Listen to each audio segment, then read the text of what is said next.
إن الله خبير بما تعملون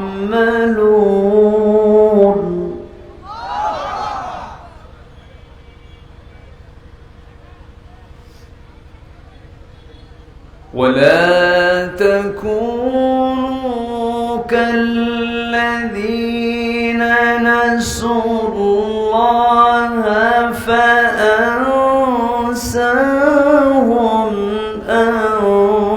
أنفسهم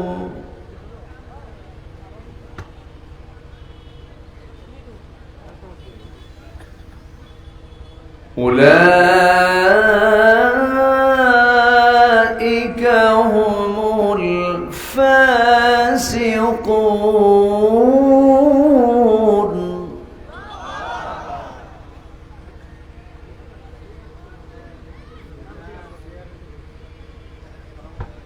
لا يستوي أصحاب النار وأصحاب الجنة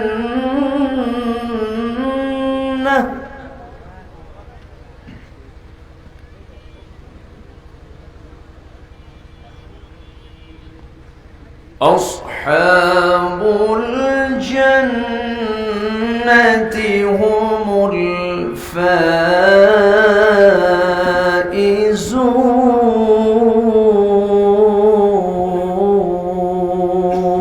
الفائزون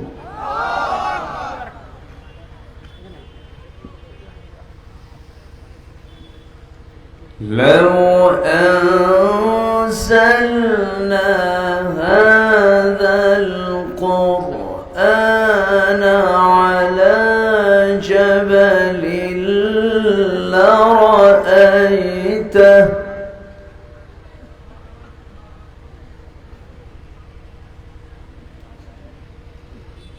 على جبل لرأيته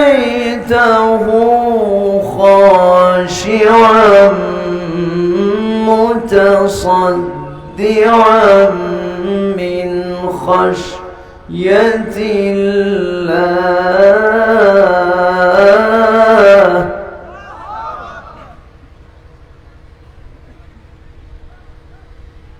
وتلك الأمثال نضربها للناس لعلهم يتفكرون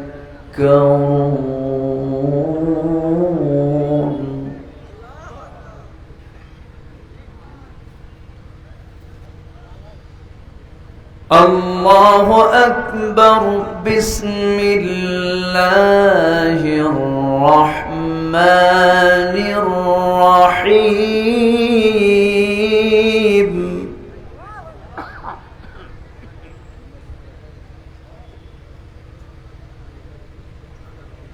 إن الله وملائكته يصلون على النبي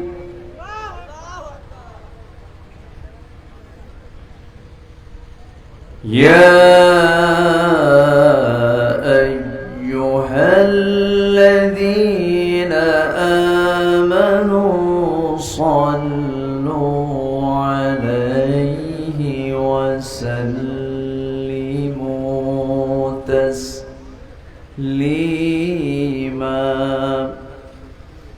اللهم صل على محمد وعلى آل محمد كما صليت على إبراهيم وعلى آل إبراهيم إنك حميد مجيد اللهم بارك على محمد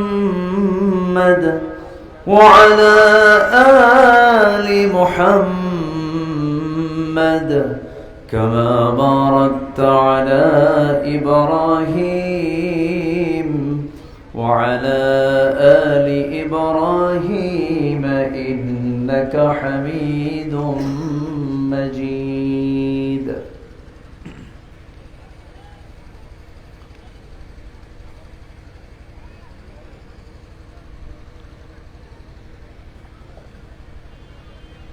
প্রাকৃতিক সৌন্দর্যের অপরূপ লীলাভূমি দেশের উত্তরাঞ্চল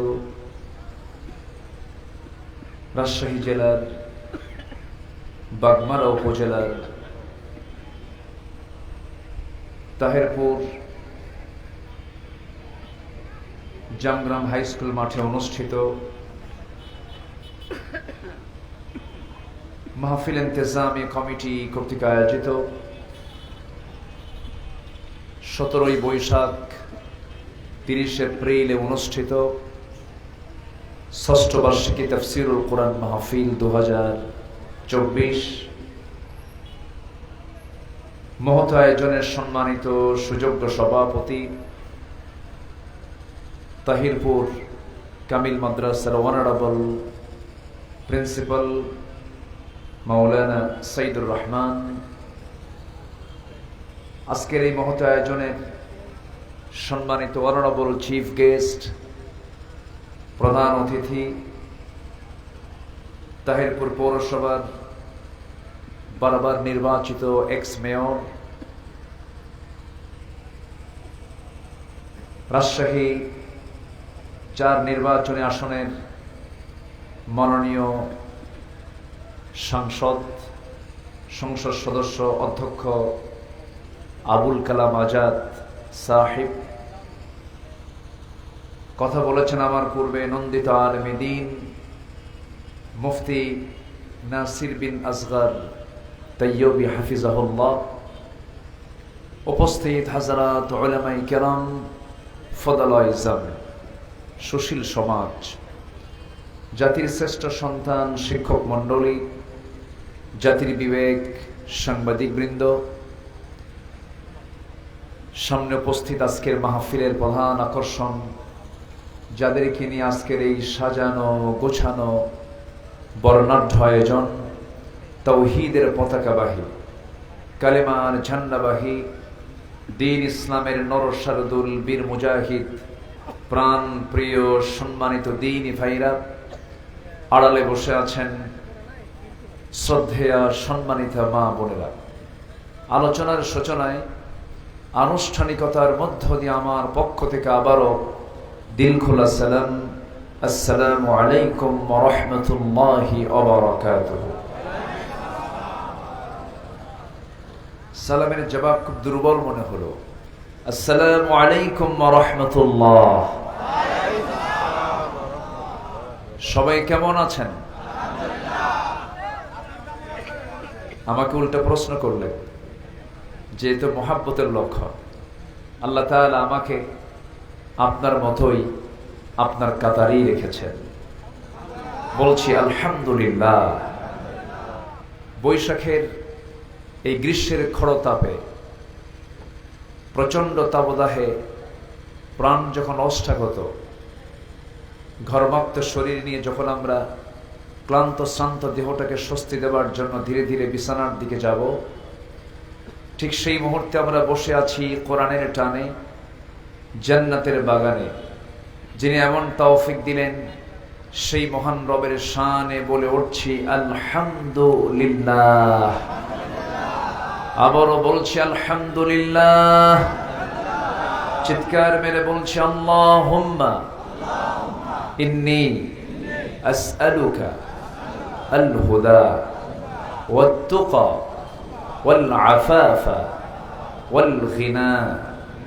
সবাই বলি আল্লাহুম্মা আইন্নি আলা যিকরিকা ওয়া শুকরিকা ওয়া হুসনি ইবাদাতিক। আমরা আল্লাহ তাআলার শুকর আদায় করে নিলাম। একটু উঠতে দেরি হলো, এখন তো রাত ছোট, সন্ধ্যা হতে হতে প্রায় 7টা বেজে যায়। এশার নামাজের পরে খুব অল্প সময় থাকে, তো উঠতে একটু যেহেতু দেরি হলো, শেষ হতে যদি একটু দেরি হয় কষ্ট হবে না তো? সবাই সময় দিতে রাজি আছি তো ইনশাআল্লাহ? জোরে বলি ইনশাআল্লাহ। সম্মানিত ভাই সব, আজকে মাহফিলটা সর্বদিক থেকে মানে পরিপূর্ণ। এই জন্য বলবো, ম্যাক্সিমাম মাহফিলে দেখা যায় অতিথি, বিশেষ অতিথিদের নাম থাকে, কিন্তু আমরা তাদেরকে বাই ফেস অডিয়েন্সে উপস্থিত পাই না। আজকে বাগমারা নির্বাচনী আসনের মাননীয় সাংসদ, তিনি আমাকে দাওয়াত দিয়েছিলেন যখন তিনি সংসদ সদস্য হননি, সেই সময় উনি আমাকে দাওয়াত দিয়েছিলেন।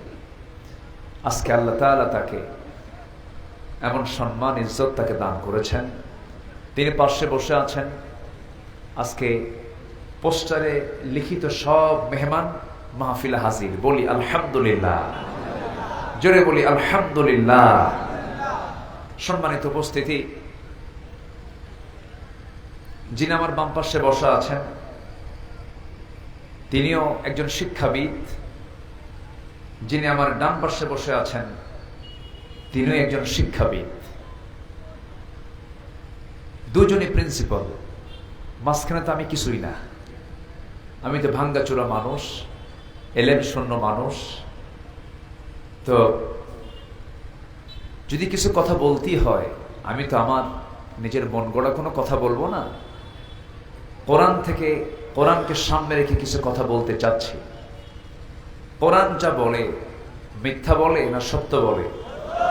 আমরা যদি সত্যবাদী হই, কোরআন যা বলে খারাপ হতে বলে না ভালো হতে বলে?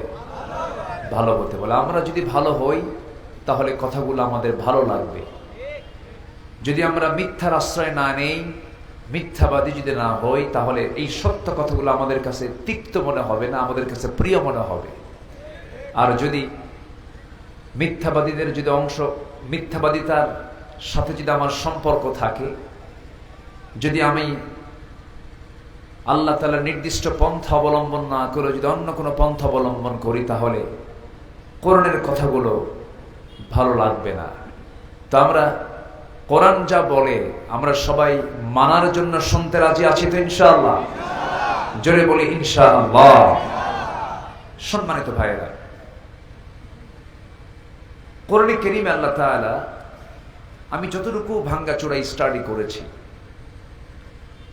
আল্লাহ তাআলার বক্তব্যের মূল নির্যাস কিন্তু একটাই, সেটা হলো তুমি প্যাসেঞ্জার লাইফ ক্রিয়েট করছো, তুমি প্যাসেঞ্জার লাইফ তুমি যাপন করছো।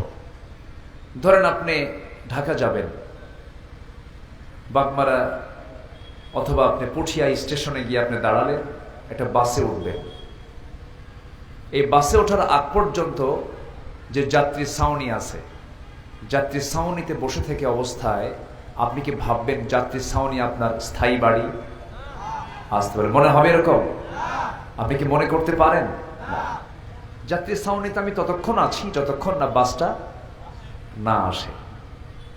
ঠিক জাস্ট মানে এক্সাম্পল, এটা দুনিয়াটা আমার আপনার কাছে মনে করতে হবে যাত্রী ছাউনির মতো। কি ছাউনির মতো বলেন তো? যাত্রী ছাউনির মতো। জাস্ট আমি কিছুক্ষণ আছি, আমি এরপরে আলেমে বারজাখ পার হয়ে হাশর, মিজান, পুলসিরাত অর্থাৎ আলামুল আখিরাহ, জাস্ট রেজারেকশন ডের আমি মুখোমুখি হতে যাচ্ছি। এরপর আমার আপনার জন্য দুটো পথ খোলা আছে, একটা হলো জাহান্নাম, আরেকটা কি? আরেকটা হলো জান্নাত, আরেকটা কি? জাহান্নাম। জান্নাত এবং জাহান্নাম তৈরি করে রেখেছেন, প্রস্তুত করে রেখেছেন তিনি আমার কে বলেন তো? এই দুটো জায়গাতেই আল্লাহ কাকে ঢুকাবেন বলেন তো? বান্দা কি ঢুকাবেন? বান্দাটা বানিয়েছেন কে? আবার জাহান্নামে ঢুকাবেন কে? 10 টাকা আওয়াজ কিন্তু কমে গেছে। 10 টাকার আমাদের দোষ। ধরুন এই যে দুজন শিক্ষক, আচ্ছা কোন শিক্ষক কি চায় যে তার ছাত্রটা ফেল করুক? বলেন, কেউ চায়? শিক্ষকের চাওয়া হলো প্রত্যেক ছাত্রই আমার পাশ করুক। শিক্ষাদান দেওয়া হয়, তাকে শেখানো হয়, পড়ানো হয়, দেখিয়ে দেওয়া হয়, এরপরেও সব ছাত্র কি পাশ করে? না কিছু ছাত্র ফেল করে? এই যে কিছু ছাত্র ফেল করলো, কিছু ছাত্র পাশ করলো, তাহলে এই যারা ফেল করলো তাদের ফেল করার কারণ মনে হয় শিক্ষকরা, নাকি?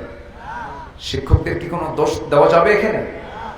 শিক্ষকের চেষ্টার কমতি নেই, কিন্তু শিক্ষক কিন্তু জানেন যে আমার কোন ছাত্রটা ফেল করবে আর কোন ছাত্রটা পাশ করবে। এটা কিন্তু শিক্ষক জানেন, কারণ শিক্ষক তো ক্লাস নিয়েছেন।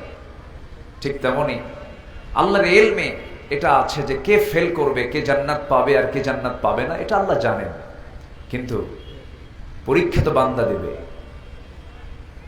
পরীক্ষার হলে বান্দা অবস্থান করবে। কৃতকার্যতা আর অকৃতকার্যতা এটা সম্পূর্ণ দায়ভার হতে হবে যে পরীক্ষা দিচ্ছে। সম্মানিত ভাইয়েরা, আমরা এই দুনিয়াতে আল্লাহ তাআলা আমাদেরকে একটা লক্ষ্যে পাঠিয়েছেন। এই জন্য আল্লাহ তাআলা দরদ নিয়ে ইমানদারকে ডাক দিচ্ছেন। সূরাতুল হাসর থেকে আমি শেষ দিকের কয়েকটা আয়াত কারীম আমি তেলাওয়াত করেছি। আল্লাহ রাব্বুল আলামিন এখানে ইমানদারকে ডাক দিয়ে 4টা কাজের কথা বলেছেন। কয়টা কাজ বলেন তো? এই 4টা কাজ আমরা আজকে শিখে যাব। জোরে বলি ইনশাআল্লাহ। ইমানদারকে ডাক দিচ্ছেন আল্লাহ রাব্বুল আলামিন বলেন, ইয়া আইয়ুহাল্লাযীনা আমানু তাকুল্লাহা ওয়াল তানজুর নাফসুম মা قدمت لغد واتقوا الله إن الله خبير بما تعملون ولا تكونوا كالذين نسوا الله فأنساهم أنفسهم أولئك هم الفاسقون جل الله أكبر لا يستوي أصحاب النار وأصحاب الجنة أصحاب الجنة هم الفائزون جل الله أكبر الله ربنا العالمين ইমানদারকে ডাক দিচ্ছেন, ও বিলিভার্স, ও বিশ্বাসী যারা ঈমান এনেছো, ঈমানের দাবিতে যারা বলিয়ান হয়ে আছো, যারা বলছো আমি ঈমানদার, তাদেরকে আল্লাহ রাব্বুল আলামিন ডাক দিচ্ছেন। এরকম করে ইয়া আইয়ুহাল্লাযীনা আমানু বলে আরো একাধিক জায়গায় সম্বোধন করে ডাক দিয়েছেন।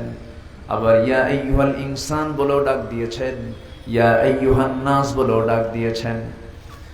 আল্লাহ রাব্বুল আলামিন এই জায়গায় ডাক দিয়ে বলছেন, বান্দারে, 1 নাম্বার কাজ হবে তুমি কাউকে ভয় করবে না।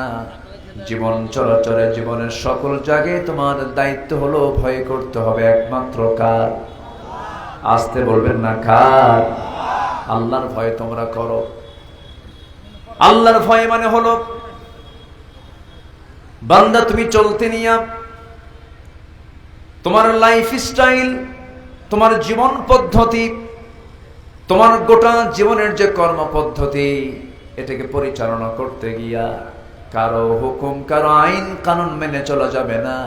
প্রত্যেকটা জায়গায় আমি আল্লাহ আমার আইন কানুনকে মেনে চলবে, পদ্ধতিগুলো মেনে চলবে। এটাই হলো আমার প্রতি ভয় দেখা, আমার প্রতি ভয় থাকা, আমার প্রতি সম্মান রাখা। আমি যে তোমার রব, আমি যে তোমার প্রভু, আমি যে হুকুমগুলো করেছি সেই হুকুমগুলো তোমার মেনে নেওয়া তোমার জন্য দায়িত্ব। আমাকে তুমি যদি ভয় করতে পারো, আল্লাহ রাব্বুল আলামিন এই তাকওয়ার ফলাফল বহু জায়গায় দিয়েছেন। এক জায়গায় সুন্দর করে বলছেন, ওয়া আম্মা মান খাফা মাকামা রাব্বিহি ওয়া নাহান নাফসা আনিল হাওয়া ফাইন্নাল জান্নাতা হিয়াল মাওয়া। জোরে বলুন আল্লাহু আকবার।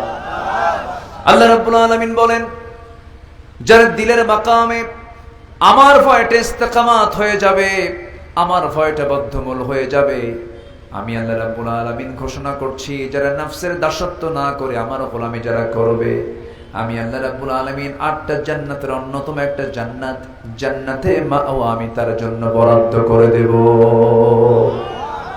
তাহলে এই দিলে ভয়ে যদি রাখতে হয়, কার ভয়টা রাখবো? আসতে বলবেন না, কার ভয়টা রাখবো? আল্লাহ ছাড়া কাউকে ভয় করা কি জায়েজ আছে নাকি?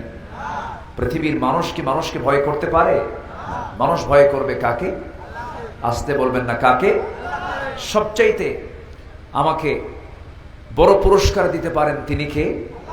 সবচাইতে বড় ভয়ঙ্কর শাস্তি দিতে পারেন আমাকে তিনি কে? আল্লাহ তাআলা। ইউআযযিবু মান ইয়াশা ওয়া ইয়াগফিরু লিমান ইয়াশা। আল্লাহ যাকে চান শাস্তি দেন, আল্লাহ যাকে চান ক্ষমা করে দেন। এখন বিষয়টা হলো, শাস্তির কিন্তু ক্লাস আছে। যেরকম আপনি একজনকে চপেটাঘাত করলেন, থাপ্পড় মারলেন, থাপ্পড় মারলে কিন্তু আপনার ফাঁসি হবে না, বড় জোর হয়তো এটার জন্য কিছু লঘু শাস্তি আপনার হবে। কিন্তু আপনি একজনকে খুন করে ফেললেন, খুনের শাস্তি আর থাপ্পড় মারার শাস্তি কি একরকম?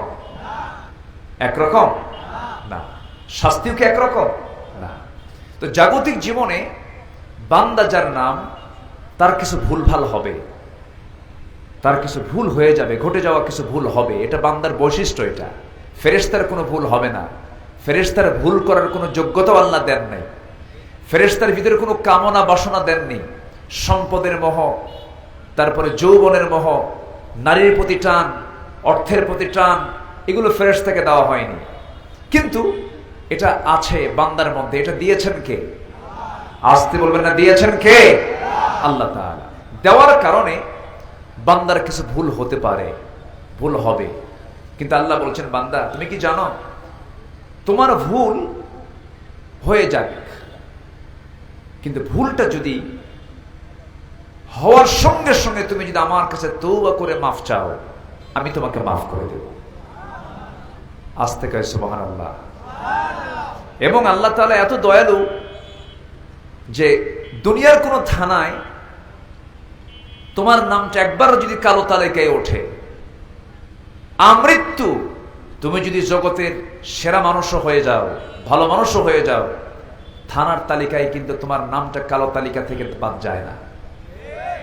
কিন্তু আল্লাহ রাব্বুল আলামিন বলেন, বান্দারে তুই যদি আমার দিকে তওবা করে ফিরে আসিস, ইল্লা মান তাবা ওয়া আমানা ওয়া আমিলা সালিহান ফাউলাইকা ইউবাদদিলুল্লাহু সাইয়্যাতিহিম হাসানাত।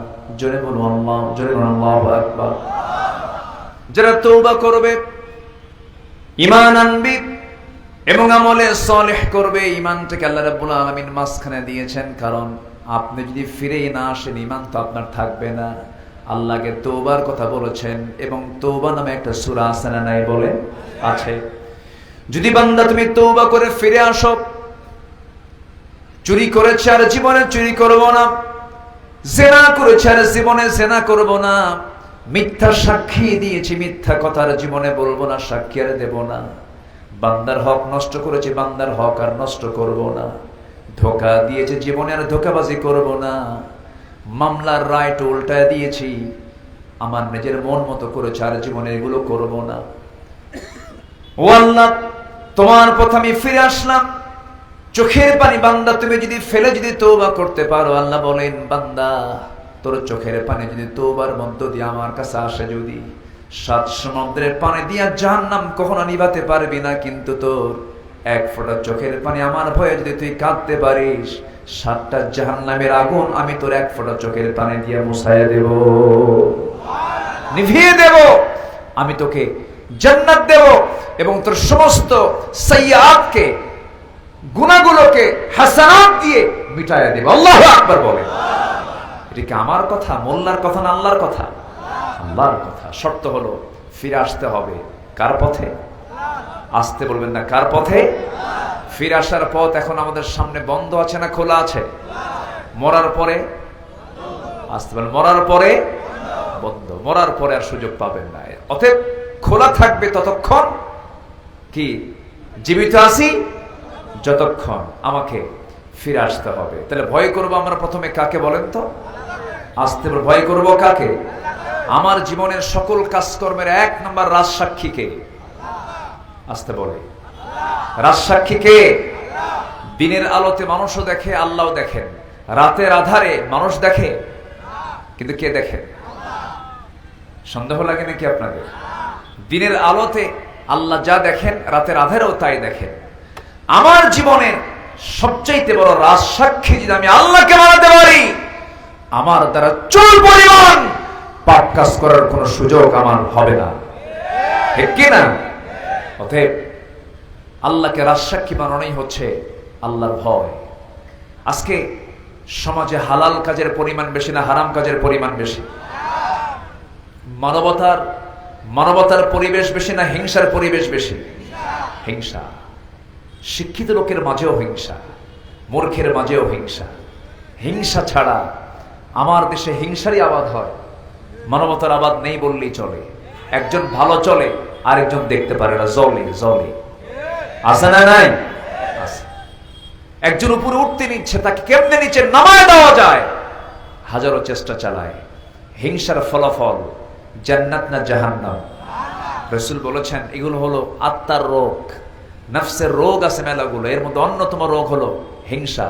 যে হিংসুক হয় সে নিজেও সুখী হয় না, সে আত্মতৃপ্তি নিয়ে চলতে পারে না। আর যে মানুষকে মাফ করে দেয়, তার চাইতে সুখী মানুষ পৃথিবীতে আর খুঁজে পাওয়া যায় না। আমার নবীজি একদিন এক সাহাবীকে দেখে বললেন, এই সাহাবীটা জান্নাতি। একদিন না, পরপর 3 দিন বললেন। কয়দিন বললেন? 3 দিন। সাহাবে কেরামকে সাথে নিয়ে বললেন, জানো এই সাহাবী না জান্নাতি।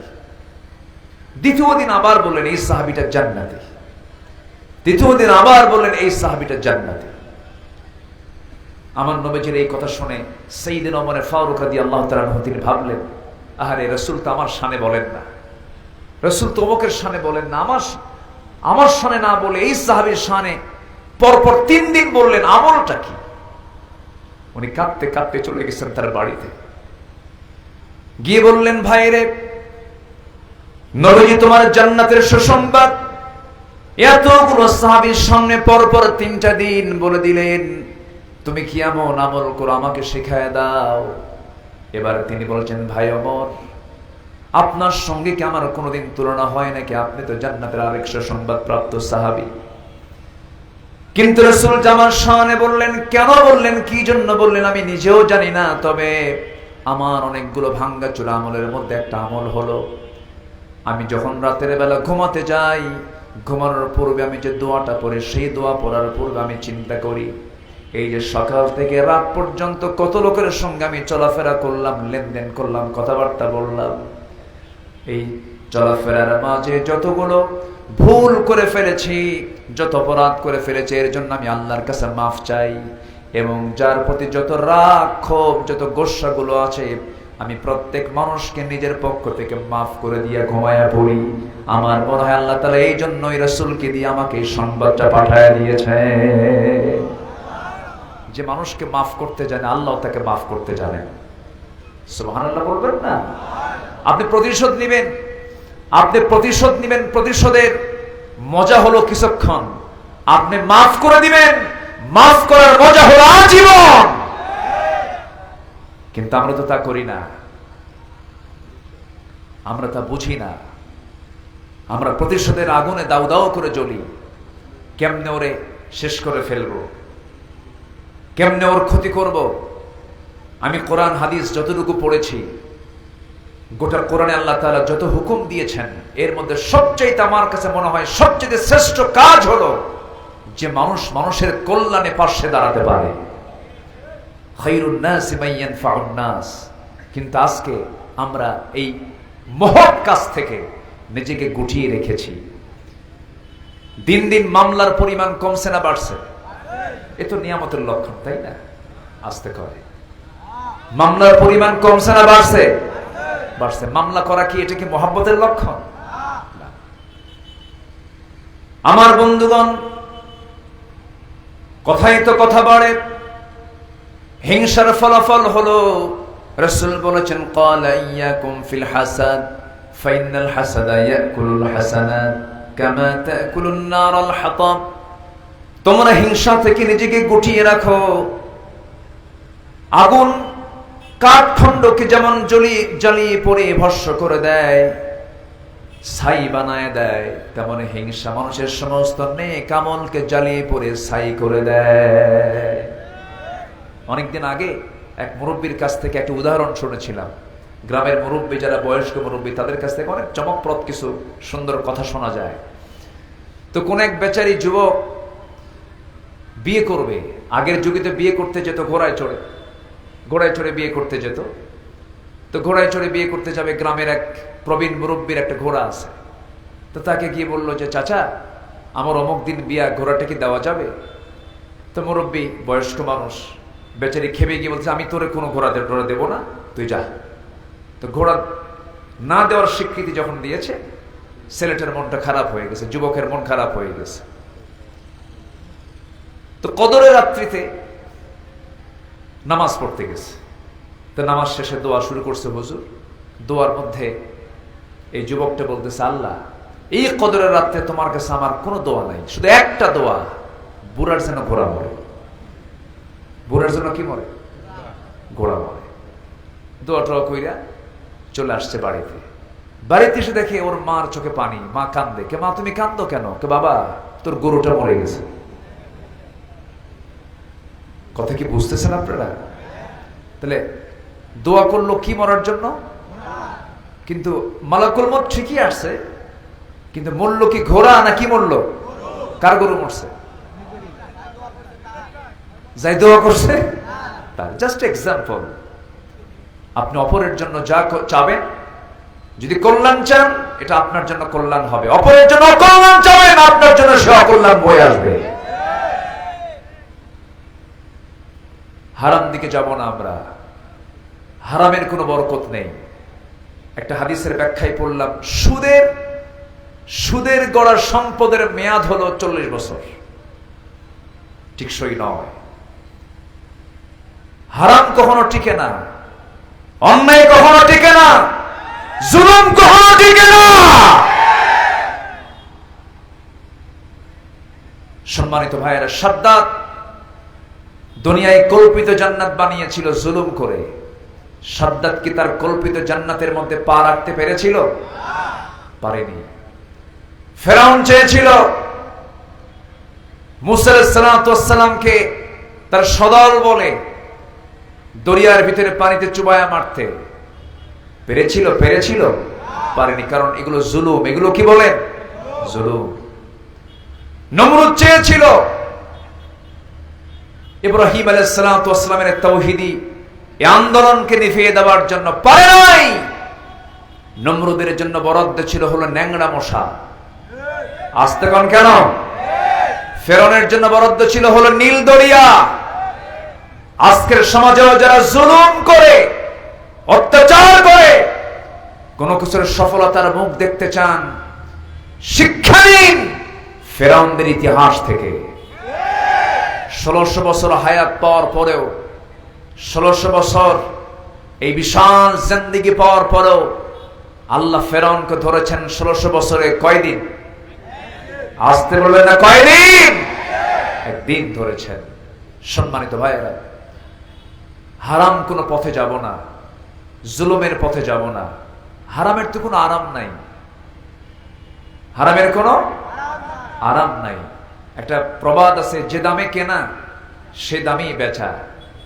এক বেচারি গোটা রাত পরিশ্রম করে ঘোড়া চুরি করছে। কি চুরি করছে? ঘোড়া চুরি করছে। ঘোড়া চুরি করে এনে সকালবেলা বাড়িতে পৌঁছে গেছে।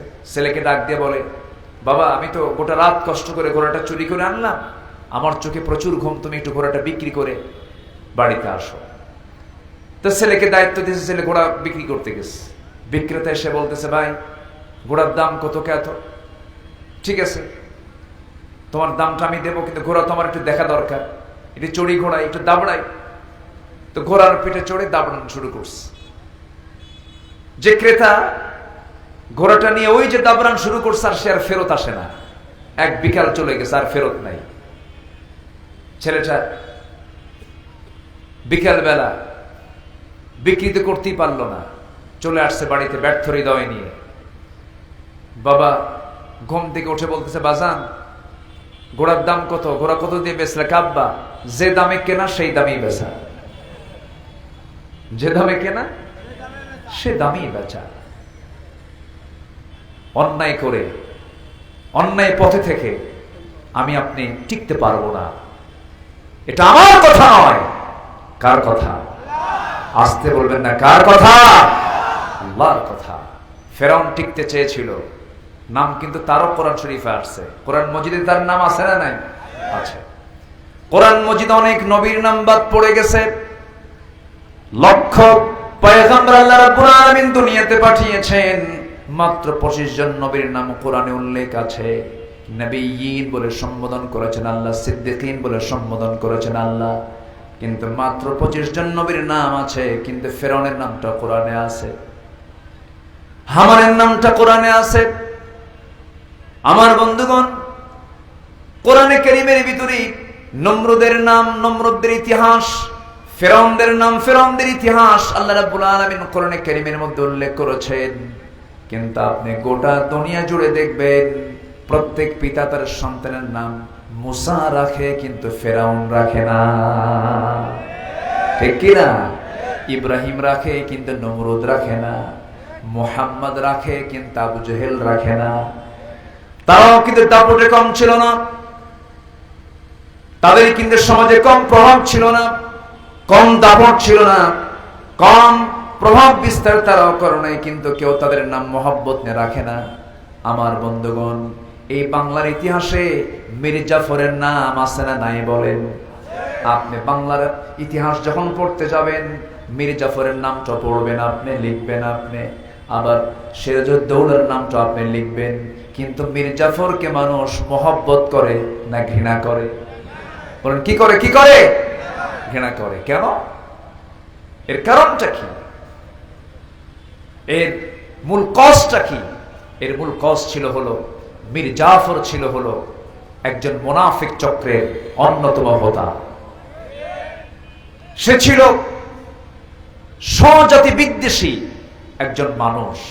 অর্থাৎ সে তার জাতকে, সে তার গোত্রকে, সে তার নিজের মানুষের সঙ্গে প্রতারণা করেছে, বিশ্বাসঘাতকতা করেছে।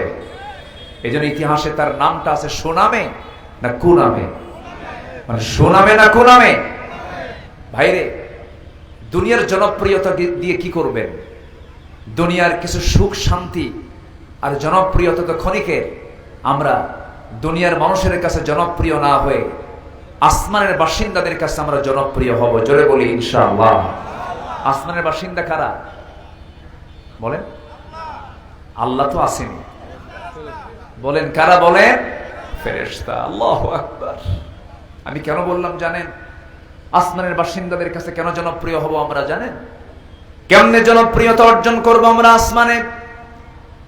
যখন কোন বান্দা কোন নেক আমল করে, এই নেক আমলের সংবাদ একজন ফেরেশতা আকাশে প্রচার করতে থাকেন, সেই প্রচারের সমস্ত ফেরেশতাদের কানে প্রচারটা হয়ে যায়। সমস্ত ফেরেশতাকুল এই প্রচারগুলো শুনে আল্লাহর কাছে বলে, আল্লাহ, অমক বান্দা তোমার প্রশংসা করেছে, তোমার হুকুম আদায় করেছে, তোমার হুকুমটাকে ফলো করেছে। আমরা সবাই তার জন্য দোয়া করি, আল্লাহ তুমি তাকে তোমার পছন্দের বান্দা বানায় নাও। তাহলে আমাদের জন্য আকাশের ফেরেশতাদের ভিতরে কথা হয় কি হয় না? দোয়া হয় কি হয় না? আবার দোয়া যদি হয়, বদদোয়া হয় কি হয় না? হয়। তাহলে আমরা জনপ্রিয় হতে চাই দুনিয়াতে না আসমানে? বলেন কার কাছে, কোথায় কোথায় জনপ্রিয় হতে চাই? আসমানে। এই জন্য ভয় করতে হবে কাকে বলেন তো? এক নাম্বার, আসতে বলবেন না, কাকে ভয় করতে হবে? আল্লাহকে ভয় করতে হবে। এটা এক নাম্বার কাজ। উল্লিখিত আয়াতের ভিতরে আমি 4টা বিষয় উল্লেখ করেছি, 4টা হুকুম আল্লাহ রাব্বুল আলামিন বলেছেন।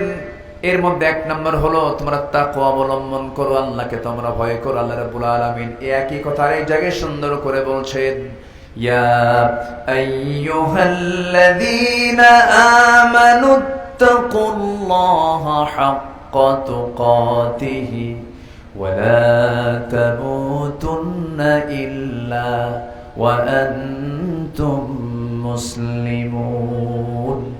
হে ঈমানদারেরা, তোমরা আল্লাহকে ভয় করার মতো যেমন করে ভয় করা উচিত তেমন করে তোমরা ভয় করো। ওয়ালা তামুতুন্না, তোমরা কখনো মৃত্যুবরণ করো না ইল্লা ওয়া আনতুম মুসলিমুন, মুসলমান না হওয়া পর্যন্ত। এই আয়াতটা যখন নাজিল হলো সাহাবে কেরামদের মধ্যে চরম কান্না শুরু হয়ে গেছে। আহারে, আল্লাহ বুঝে আমাদের ভয়টাকে কবুল করেন না, এইজন্য তুকাতিহি বলেছেন। এরপর আরেকটা আয়াত নাজিল হলো হাক্কা ইয়া আইয়ুহাল্লাযীনা আমানুত্তাকুল্লাহা মাসতাতা'তুম, তোমাদের সামর্থ্য অনুযায়ী তোমরা আল্লাহকে ভয় করো। জোরে করে আল্লাহু আকবার। ওমরের মতো মানুষ পৃথিবীতে আর দ্বিতীয়টা আসবে না। যে ওমরের ব্যাপারে রাসূল নিজে বলেছেন ওমর ফিল জান্নাহ, ওমর জান্নাতের বাসিন্দা। ওমরে ফারুকের মতো দামি মানুষ পৃথিবীতে আর দ্বিতীয়টা আসবে না। সেই ওমরে ফারুকের মতো মানুষ ঈদের দিন আনন্দ না করে গোটা মাস রমজানের রোজা রেখে ঈদের দিন ঈদুল ফিতরের মাঠে না গিয়ে তিনি বাড়িতে হাওয়া করে কাঁদতেছেন। অর্ধ দুনিয়ার শাসনকর্তা তাকওয়া কাকে বলে দেখেন, চোখের পানি ফেলে ফেলে কান্দেন। সমস্ত মুসল্লিরা ঈদগাহে সমবেত হয়ে গেছে, ওমরে ফারুকের আনাগোনা নাই। কয়েকজন মুসলমান গিয়ে, কয়েকজন সাহাবী গিয়ে তার বাড়িতে নক করছেন, ভাই ওমরে ফারুক আপনি কোথায়? দরজা খোলা মাত্রই দেখা গেল ওমরে ফারুক সেজদায় পড়ে পড়ে ডুকরে ডুকরে বাচ্চাদের মতো কাঁদতেছে। ছোট্ট ছোট্ট বাচ্চার মতো হাওয়া করে সেজদায় পড়ে পড়ে কাঁদতেছেন।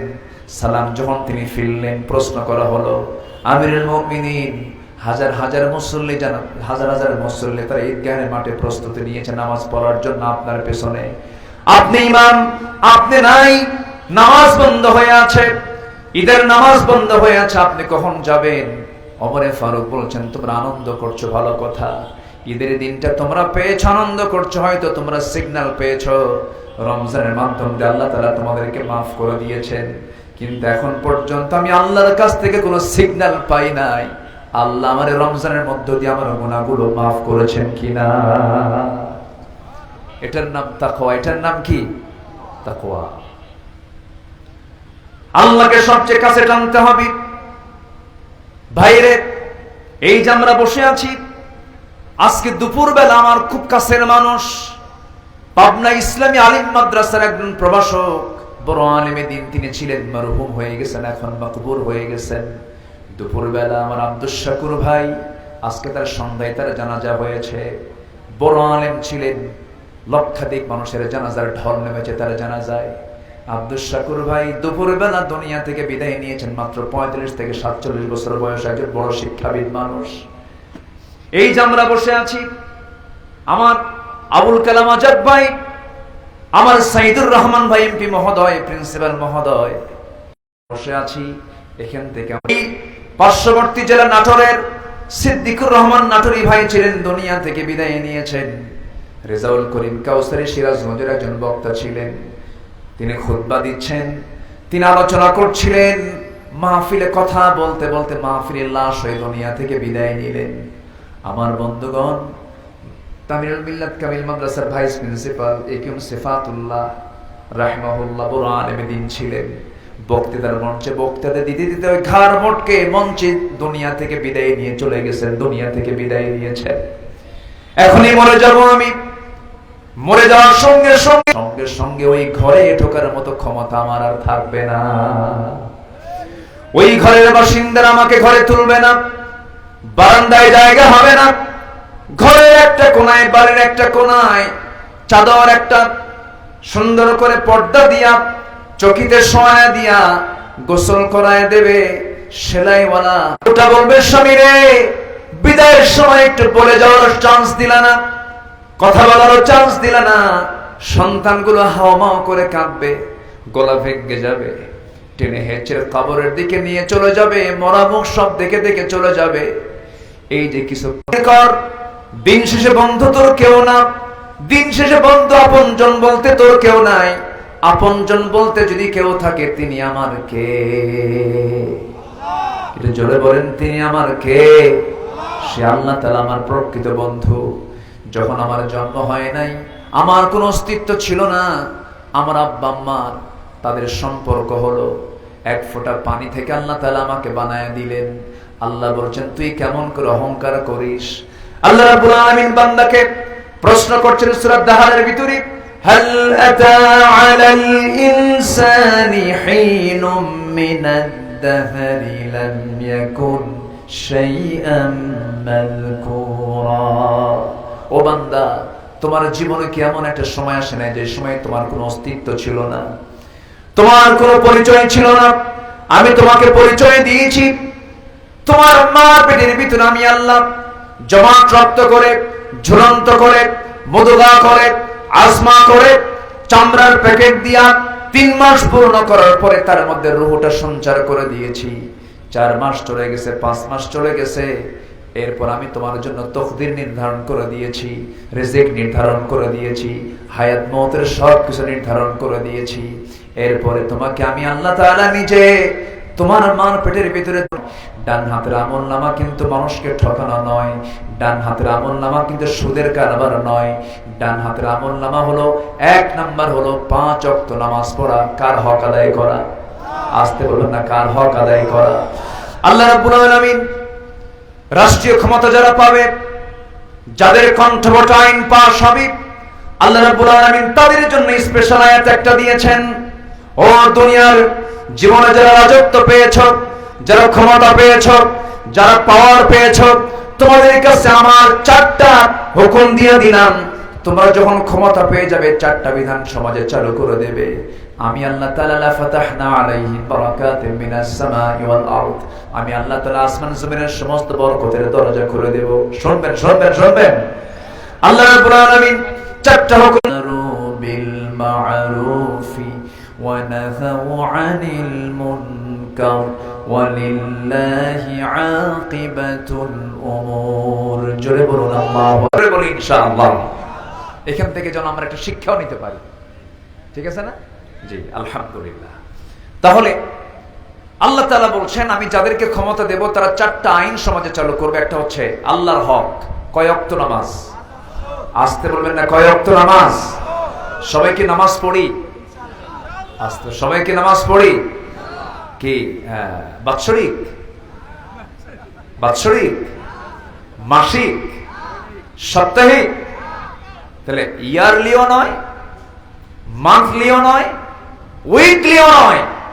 আল্লাহ দেখতে চান ডেইলি, দৈনিক 5 ওয়াক্ত নামাজ। আসল মুসল্লি কি ইয়ারলি না ডেইলি? বলেন, বাৎসরিক, বাৎসরিক না দৈনন্দিন?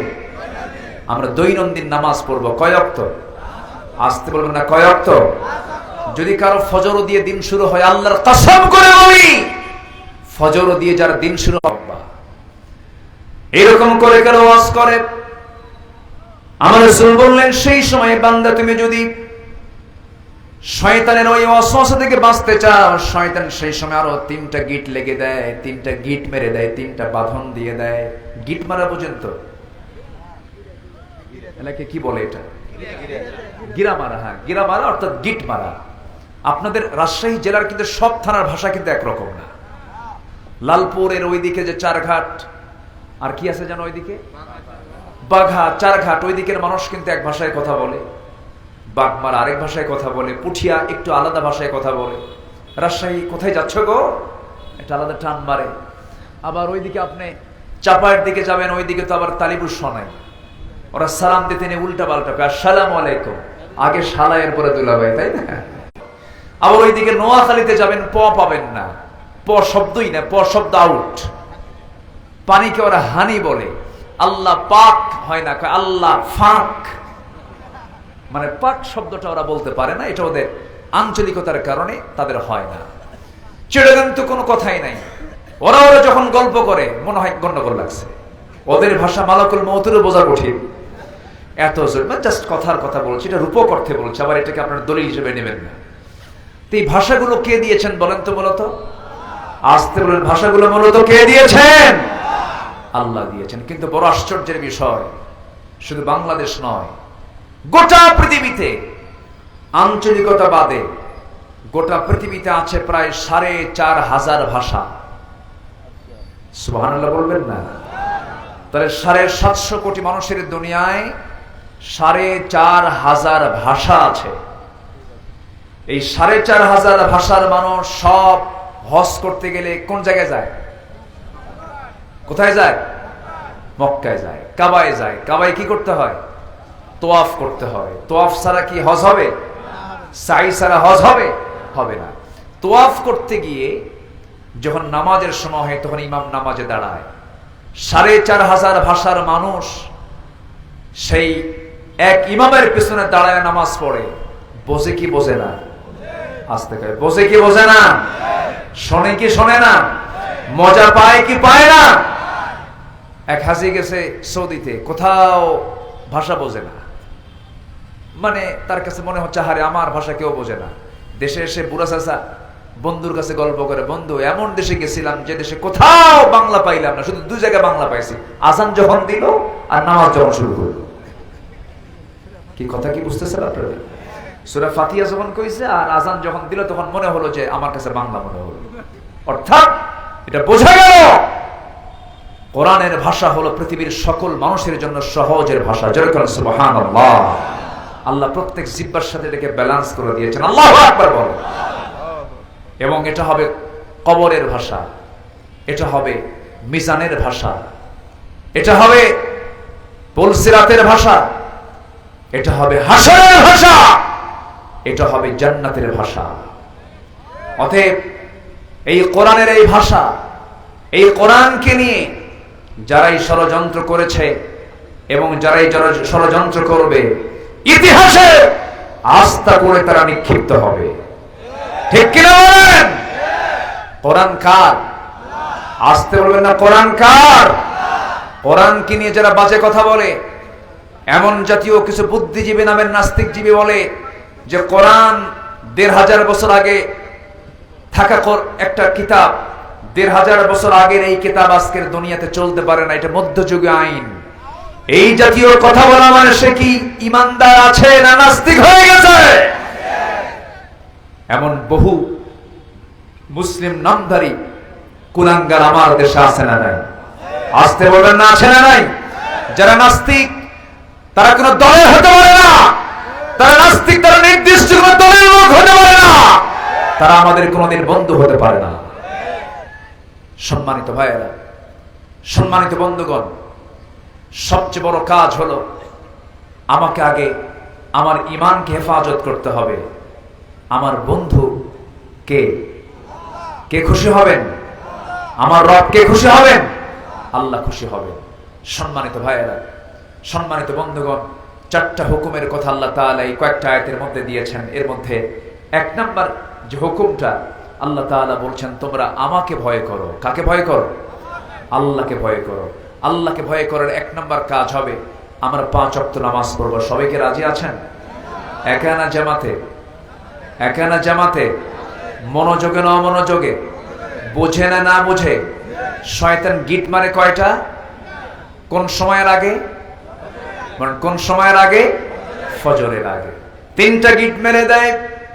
3টা গিট মেরে দিয়া শয়তান বলে, আলাইকা লাইলুন তাবিল, তোমার জন্য রাত অনেক লম্বা।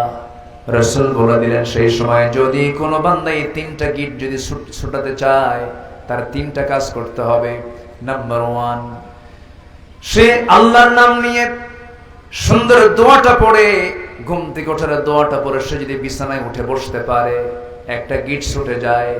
সুন্দর করে যখন ওযু বানায় নেয়, 2টা গিট ছুটে যায়। যখন সে নামাজের জন্য যখন পায়ে হেঁটে হেঁটে মসজিদের দিকে রওনা দেয়, নামাজে যখন দাঁড়িয়ে যায়, 3টা গিট ছুটে গেল। জোরে কোন সুবহানাল্লাহ। আর এই 3টা গিট যদি শয়তানের সকালবেলা যদি ছুটাতে পারে, সারাদিন ওই বান্দার কাছে শয়তান আর সহজে আসতে পারে না। সবাইকে নামাজ পড়তে রাজি আছি? 5 ওয়াক্ত নামাজ পড়বেন কারা কারা? একটু হাত তুলে দেখান তো দেখি। সবাইকে রাজি আছেন? জোরে বলি ইয়া আল্লাহ, আরো জোরে ইয়া আল্লাহ। আমাদেরকে 5 ওয়াক্ত সালাত আদায় করার তৌফিক তুমি আল্লাহ দিয়া দাও। জোরে বলি আমিন, আরো জোরে আমিন, আরো জোরে আমিন। আল্লাহ মুসল্লি দেখতে চান ইয়ারলি না ডেইলি? মান্থলি না ডেইলি? বলেন, বলেন কি? ডেইলি। নামাজ হবে কয় ওয়াক্ত? 5 ওয়াক্ত। আমরা পড়বো, জোরে বলি ইনশাআল্লাহ। ভয় করব কাকে? আসতে বলবেন না, ভয় করব কাকে?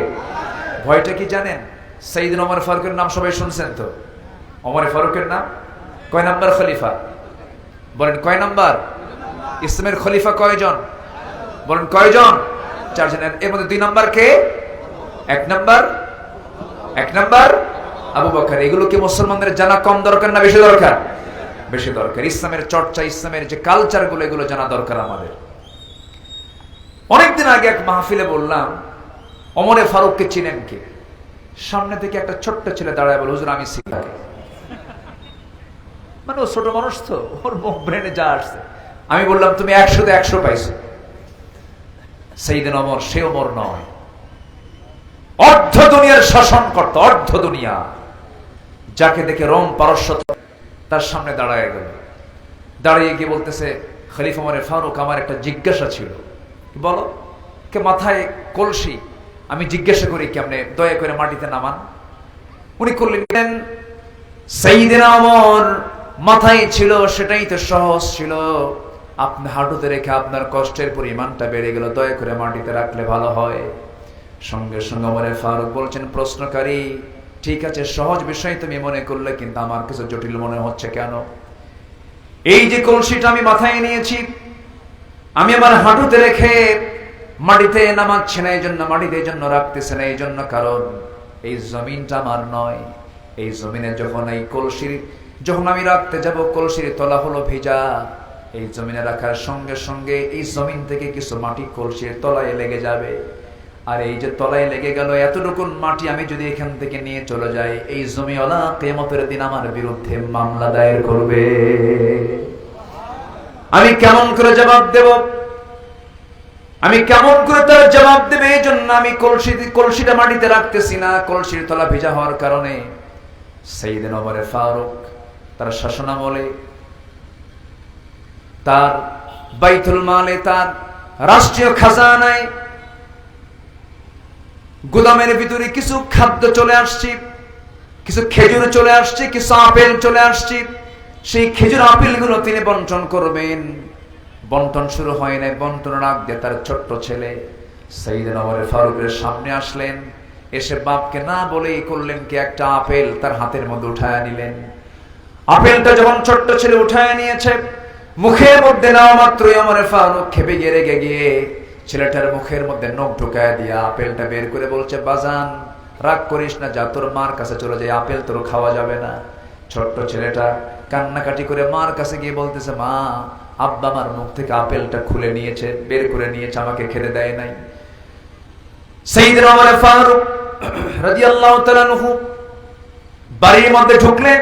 ঢোকা মাত্র স্ত্রী বলছেন, স্বামী আমার, খলিফাতুল মুসলিমিন আপনি মন খারাপ করবেন না, বিচার সঠিক করবেন, ভালো কথা, কিন্তু ছোট্ট এই বাচ্চাটা একটা আপেল নয় মুখে দিয়েছে, সে আপেলটা মুখ থেকে বের করার কি দরকার ছিল? ওমর ফারুক বলছেন, আমার স্ত্রী মন খারাপ করো না, মন খারাপ করো না স্ত্রী, সন্তানের দরদ তোমারও আছে আমারও আছে, কিন্তু তুমি কি এটা নিশ্চিত বলতে পারবে এই যে আপেলগুলো বন্টন হয় নাই, এই আপেলগুলো যখন বন্টন করা হবে সবাই যা পাবে আমিও তাই পাবো, কিন্তু বন্টনকৃত আমার ভাগে যে আপেলগুলো পড়বে সে আপেলের মধ্যে ওই আপেলটাকে পড়বে যে আপেলটা তোমার সন্তান মুখে নিয়েছিল না, তা তো আমরা গ্যারান্টি দিতে পারবো না। অতএব বন্টনের আগে কোনো সম্পদ আমি কারো হাতে দিতে চাই না। যেরকম সুবহানাল্লাহ। তাকওয়া কাকে বলে?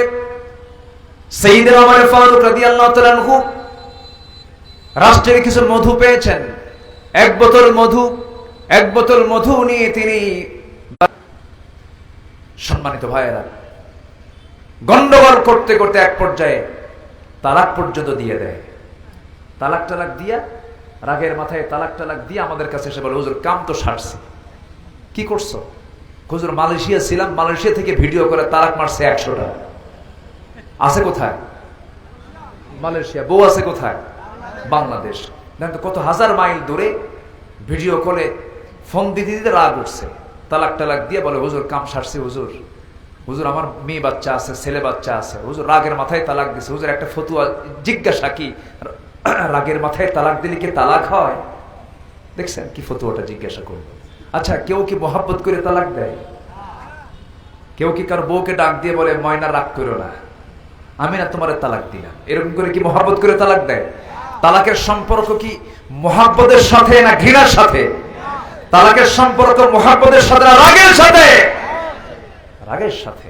অসংখ্য পরিবার আছে তালাক দিয়া আবার সেই বউ কিনে সংসার করে, মানে জিনার সংসার বানায় ফেলেছে তারা, ঠিক কিনা?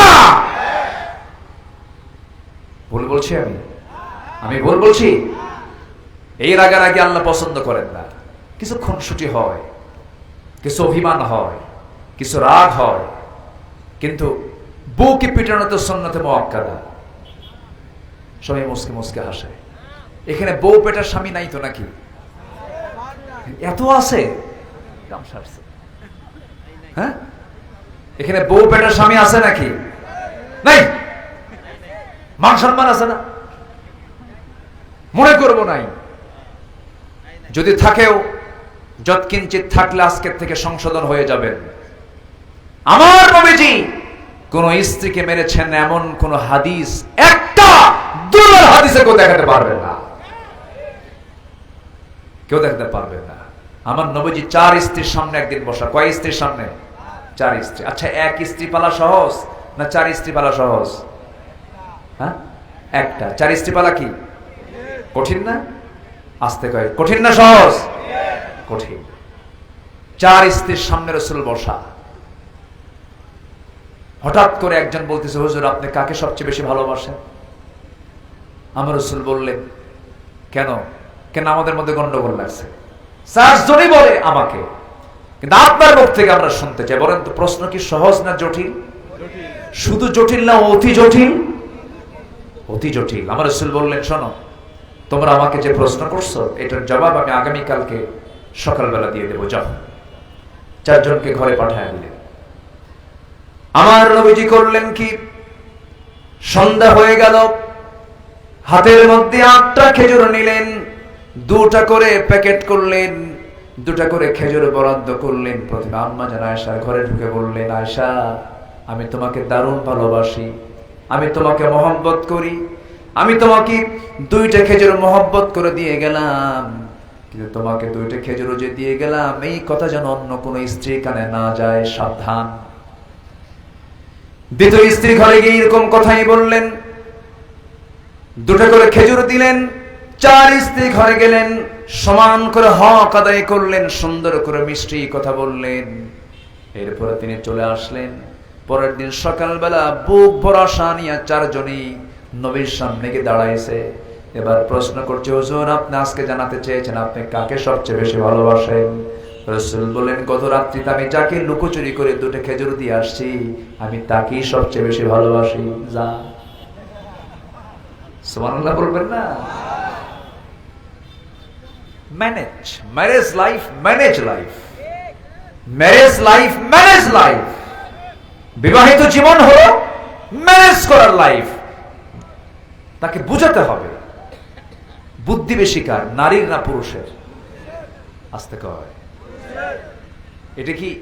এটা কি আমার কথা? কার কথা? আসলে কার কথা? সাক্ষী যদি নিযুক্ত করা হয়, ইসলাম বলে পুরুষ যদি হয় 1 জন, নারী হবে কয়জন? কেন? আল্লাহ তো 2 জন নাও বলতে পারতেন, 1 জনও বলতে পারতেন। আল্লাহ জানেন যে সাক্ষী মেয়েদের কয়জন লাগবে, আল্লাহ ভালো করে জানেন। আমার রাসূল একদিন বলছেন, তোমাদের মধ্যে তোমরা যারা নারী আছো বেশি করে দান করো, তাসাদ্দাক না, তোমরা বেশি করে দান করো। কেন? তোমাদের মধ্যে 2টা ঘাটতি আছে, একটা হচ্ছে ইলমের ঘাটতি, আরেকটা হচ্ছে ইবাদতের ঘাটতি। ইবাদতের ঘাটতি হলো পুরুষরা সারা মাস নামাজ পড়তে পারে, মেয়েরা পারে? আসতে পারে, মেয়েরা পারে। এটা মাফ করে দিয়েছেন কে? কিন্তু লস আছে না নাই? আসতে কয়, লস আছে না নাই? সে লস কি আমাদের আছে? সে ঘাটতি আমাদের আছে না? তোমাদের আছে ইলমের ঘাটতি। কেন? মহিলা সাহাবীরা বললেন, ইয়া রাসূলুল্লাহ কেন? রাসূল বললেন, পুরুষ সাক্ষী হলো 1 জন, নারী সাক্ষী কয়জন? 2 জন। মেডিকেল সায়েন্স বলছে পুরুষের ব্রেনের সেল হলো 49টা, মেয়েদের ব্রেনের সেল হলো 39টা। 10টা কম। দোষ কার? আল্লাহ। আল্লাহর কাছে দোষ, আল্লাহর দোষ। বুদ্ধি যদি সমান হয় কেউ কাউকে দাম দেবে না তো? বুদ্ধি যদি সমান হয় কেউ কাউকে মানবে মানবে না। শোনেন, আপনার বউ যত বড় শিক্ষিত হোক না কেন, যত বড় দায়িত্বশীল হোক না কেন, আপনার কাছে আপনার স্ত্রীর কাছে যখন কোনো বান্ধবী আসবে তখন সোজা গিয়ে আগে তার রান্নাঘর দেখাবে, রান্নাঘর দেখায় বলবে, বোন দেখো তো আমার রান্নাঘরটা কেমন হয়েছে, ঠিক আছে না? আল্লাহ তাআলা মেয়েদেরকে একটা প্রকৃতি দিয়েছেন, একটা নেচার দিয়েছেন। পরিচালক হবে নারী না পুরুষ? আসতে বলে, আরো জোরে, আরো জোরে। পুরুষ। আর রিজালু কাওয়ামুনা আলান নিসা, আছে না নাই? কোরআনের সরাসরি আয়াত, আর রিজালু কাওয়ামুনা আলান নিসা, নারীর পরিচালক পুরুষ হবে। হজে যদি কোনো মহিলা একা যেতে চায় হবে হজ, সাথে কে যাবে? পরিচালক। কে যাবে? পরিচালক। কে যাবে? স্বামী, ভাই, বাবা, চাচা, মামা, ছেলে, ভাতিজা, ভাগিনা, যে কোনো পুরুষকে, তার মহরম একজন পুরুষকে সাথে নিতে হবে, নচেত তার হজের মতো ফরজ ইবাদত কবুল হবে না, হবে না, হবে না। ঠিক কি না? তাহলে পরিচালনার দায়িত্ব আল্লাহ তাআলা দিয়েছেন নারীকে না পুরুষকে? জোরে কোন, নারীকে না পুরুষকে? এখন চালায় কারা? আলহামদুলিল্লাহ। নাকি রাগ করতেছেন নাকি? আচ্ছা, নামাজে দাঁড়াবেন আপনি, ইমাম হবে কে? আসতে কে? স্বামী হবে না স্ত্রী হবে? স্বামী হবে। আমার বন্ধুগণ, কথার তো কোনো থা নাই, বহুদিকে কথা চলে যায়। সাইয়েদনা ওমর ফারুকের মতো মানুষ মনে আছে আপনাদের?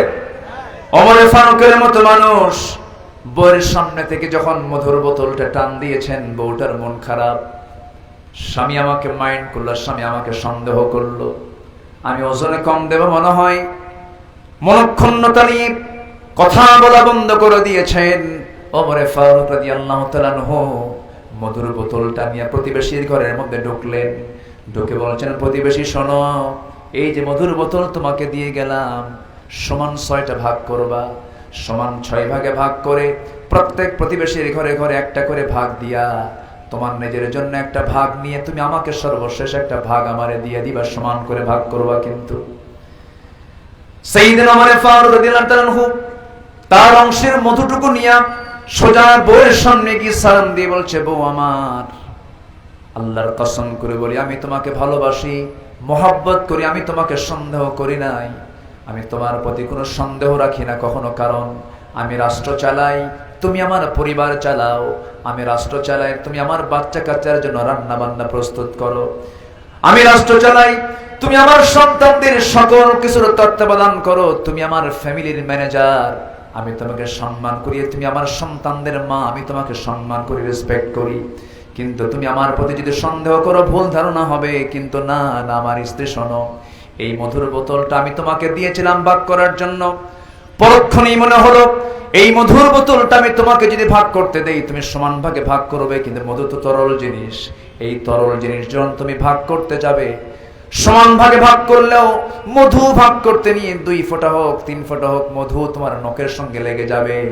এই 2-3 ফোঁটা মধু তোমার আমাদের অংশে বেশি আসুক, আমাদের হাতে লেগে থাকুক, এটা আমি মনে নাই চাই নাই মনে করে মধুভাগের দায়িত্ব নিজেরা না নিয়ে অন্যকে দিয়ে দিয়েছি। জোরে করুন সুবহানাল্লাহ। এটার নাম তাকওয়া। এটার নাম কি? আসতে বলবেন, এটার নাম কি? তাকওয়া। সাইয়েদনা আলী রাদিয়াল্লাহু তাআলা আনহু, সাইয়েদনা আলী রাদিয়াল্লাহু তাআলা আনহু শীতের ভিতরে, প্রচন্ড শীত, আরব গালফের ভিতরে মাসে বছরে 1 মাস 2 মাস প্রচন্ড শীত থাকে। প্রচন্ড শীতের মধ্যে রাষ্ট্রের কিছু কম্বল তার কাছে জমা হলো, শত শত নয় হাজার হাজার কম্বল। পার্শ্বে কম্বল রেখে সাইয়েদনা আলী থরথর করে কাঁপতেছেন। বলা হলো, আলী, পার্শ্বে কম্বল, তুমি হলে প্রথম একজন নাগরিক, ফার্স্ট ক্লাস নাগরিক, প্রথম নাগরিক এই রাষ্ট্রে। এতগুলো কম্বল থাকার পরও তুমি থরথর করে কাঁপতেছো, একটা কম্বল তুমি তোমার ভাগে পাবে, তুমি কম্বলটা নিয়ে গায়ে দাও। তিনি বলছেন, বন্টন হয়েছে নাকি? না, বন্টন হয় নাই। বন্টন হওয়ার আগ পর্যন্ত কম্বল আমার গায়ে দেওয়া জায়েজ নাই। জোরে করুন সুবহানাল্লাহ। এটার নাম হলো আল্লাহর ভয়। কার ভয় বলেন? আসতে বলবেন না, কার ভয়? আল্লাহর ভয়। সাইয়েদনা ওমর ফারুকের শাসনামলে সাঈদ বিন আমির নামে একজনকে সাইয়েদনা ওমর ফারুক একটা অঞ্চলের গভর্নর করেছিলেন, হিমসের গভর্নর করেছিলেন। হিমসের গভর্নর করে পাঠালেন, 1 বছর দায়িত্ব পালন করলেন। কয় বছর? 1 বছর। সাইয়েদনা ওমর ফারুকের কাছে হিমসের এলাকার লোকজন গিয়ে বলল, ওমর এমন একজন গভর্নর দিয়েছেন, এটা চলবে না, এটা অচল, আপনি তাকে তলব করুন। আমরা তার গভর্নরের দায়িত্ব আমরা মেনে নিতে পারছি না। তার মধ্যে আমরা বেশ 3 থেকে 4টা দোষ পাচ্ছি।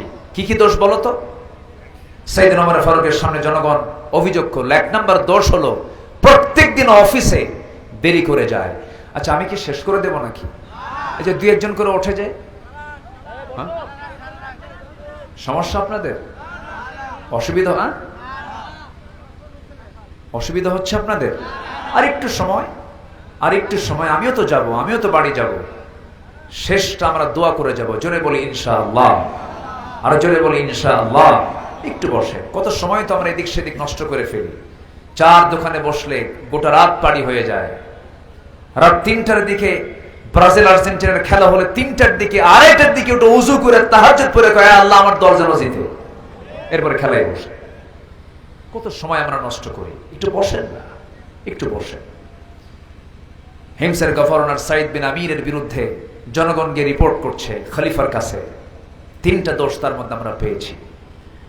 নাম্বার 1 হলো অফিসে যেতে দেরি করেন।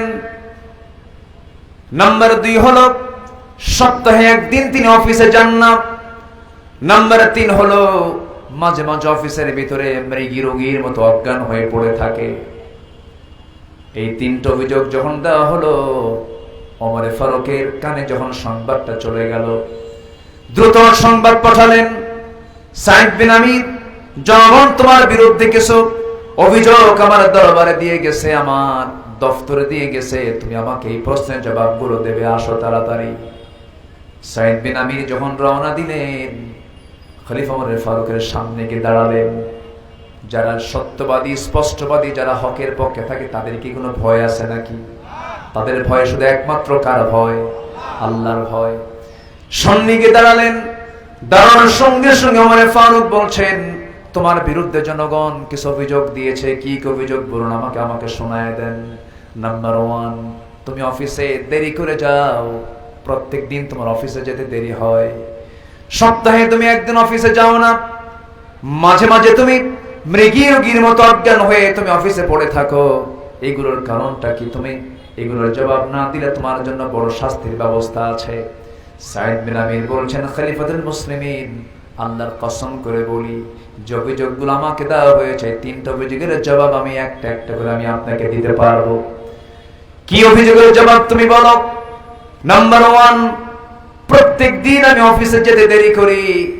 এবার তিনি জবাব দিচ্ছেন, আমিরুল মুমিনিন, আল্লাহর কসম করে বলি, আমি প্রত্যেকদিন অফিসে ঠিক সময়ে যেতে চাই, কিন্তু যেতে পারেন। এর কারণ হলো, আমি হিমস নামক প্রদেশের বড় একজন গভর্নর হতে পারি, কিন্তু আমার বাড়িতে একটা চাকর পর্যন্ত নাই, একজন কাজের মানুষ পর্যন্ত নাই। আল্লাহ আমাকে অনেক সন্তান দান করেছেন, ছোট ছোট বাচ্চাগুলো আছে। আমার বড় সমস্ত কাজগুলো সারতে গিয়ে হিমশিম খান, তিনি একা সারতে পারেন না। এই জন্য আমার স্ত্রীকে পাশাপাশি সহযোগিতা করতে গিয়ে, রান্না বান্না, কাপড় চোপড় ধুইতে গিয়ে, পারিবারিক কাজ করতে গিয়ে আমার এটা দেরি হয়ে যায়। এই জন্য আমার অফিসে আসতে দেরি হয়ে যায়। ওমর ফারুকের চোখের কোনায় পানি জমে গেছে, কাঁদতেছে। নাম্বার 2 হলো, আমার বিরুদ্ধে অভিযোগ দেওয়া হয়েছে, আমি নাকি সপ্তাহে অফিসে 1 দিন যাই না। আমিরুল মুমিনিন, আল্লাহর কসম করে বলি, প্রত্যেক দিন অফিসে যেতাম, কিন্তু একটা দিন যেতে পারি না। আমার গায়ের যে কাপড়টা দেখতে পাচ্ছেন, এই একটা কাপড় ছাড়া বিকল্প কোনো কাপড় আমার বাড়িতে আর দ্বিতীয়টা নাই। এই কাপড়টা 6 দিন পরি। 6 দিন পরার পর শুক্রবার রাসূল বলেছেন, পরিষ্কার পরিচ্ছন্ন নতুন পোশাক পরে তোমরা মসজিদে আসবে। সেই দিন গোসলটা করো সুন্নাত, আমি গোসলটা উত্তম রূপে করি। কাপড় আমার একটা মাত্র কাপড় ধুইতে দিলে আমি অন্য কোনো কাপড় পরতে পারি না, কাপড়ই তো আমার নাই। সেই শুকায় জুপুরে রাগ দিয়া জুমার নামাজ পড়তে যাই। এই জন্য সপ্তাহে একটা দিন আমি জুমার দিন আমি অফিস করতে পারি না। নাম্বার 3 প্রশ্ন হলো, মাঝে মাঝে তুমি অফিসে কি মৃগী রোগীর মতো অজ্ঞান হয়ে পড়ে থাকো, এর কারণটা কি? সাইয়েদনা ওমর ফারুকের সামনে যখন এখন এমন প্রশ্ন যখন করা হলো, সঙ্গে সঙ্গে সাঈদ বিন আমির বলছেন, সাইয়েদনা ওমর ফারুক রাদিয়াল্লাহু তাআলা আনহু, আল্লাহর কসম করে বলে আমি অসুস্থ নই, কিন্তু একটা কথা মনে হলে পরে আমি অজ্ঞান হয়ে পড়ে যাই। কি সেটা? হুজুর, আপনার প্রিয় সাহাবী, আমার প্রিয় ভাই, সেই সাহাবীর নাম হলো খুবাইব ইবনে আদি রাদিয়াল্লাহু তাআলা আনহু।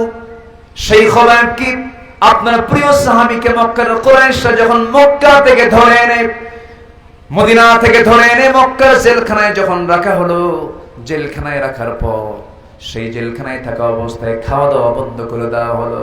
খাওয়া দাওয়া বন্ধ করলে হবে কি? তার খাওয়া দাওয়া বন্ধ করেছে কুরাইশরা, তার খাওয়ার বন্দোবস্ত করেছেন আমার আল্লাহ তাআলা নিজে। 4টা মাস যখন খাওয়া দাওয়া হলো না, আল্লাহ তাআলা জান্নাতের খাবারগুলো তাকে খাওয়ায় দিলেন।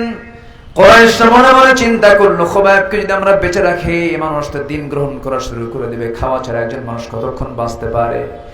সেই খুবাইব বিন আদি রাদিয়াল্লাহু তাআলা আনহুর চোখের সামনে সাঈদ বিন আমির সে সময় ইসলাম কবুল করেন না। তিনি বলছেন, আমিরুল মুমিনিন, আমি তো ওখানে ইসলাম কবুল করি নাই।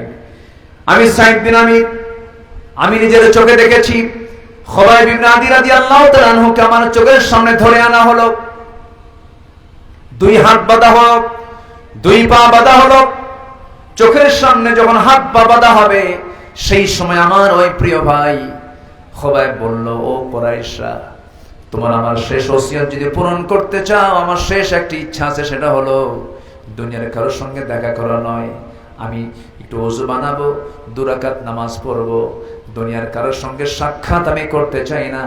2 রাকাত নামাজ আদায়ের মধ্য দিয়ে আমি আল্লাহর সঙ্গে সর্বশেষ কথা আমি নামাজের মধ্যে বলতে চাই। এই কথা বলে খুবাইব বিন আদি নামাজ শেষ করলেন।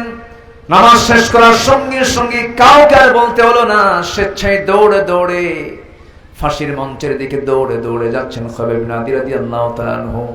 সবাই বলতেছে, খুবাইব রে, মানুষ কি মরার জন্য কেউ দৌড়ায় নাকি? খুবাইব বলছেন, তোমরা আমাকে মৃত্যুর দিকে নিয়ে যাচ্ছ, আর আমার আল্লাহ আমাকে জান্নাতের হুরগুলো একটা একটা করে দেখায় দিতেছেন। জোরে কোন সুবহানাল্লাহ। সাইয়েদনা খুবাইব রাদিয়াল্লাহু তাআলা আনহু নামাজ শেষ করে একটা দোয়া করেন, আল্লাহ তাআলা, আমি খুবাইব মনে হয় বাঁচবো না, নাকের মধ্যে জান্নাতের সুঘ্রাণ পেতেছি, আমি মনে হয় দুনিয়া থেকে বিদায় হয়ে যাব। আজকে 4টা মাস রাসূলকে দেখতে পাই না।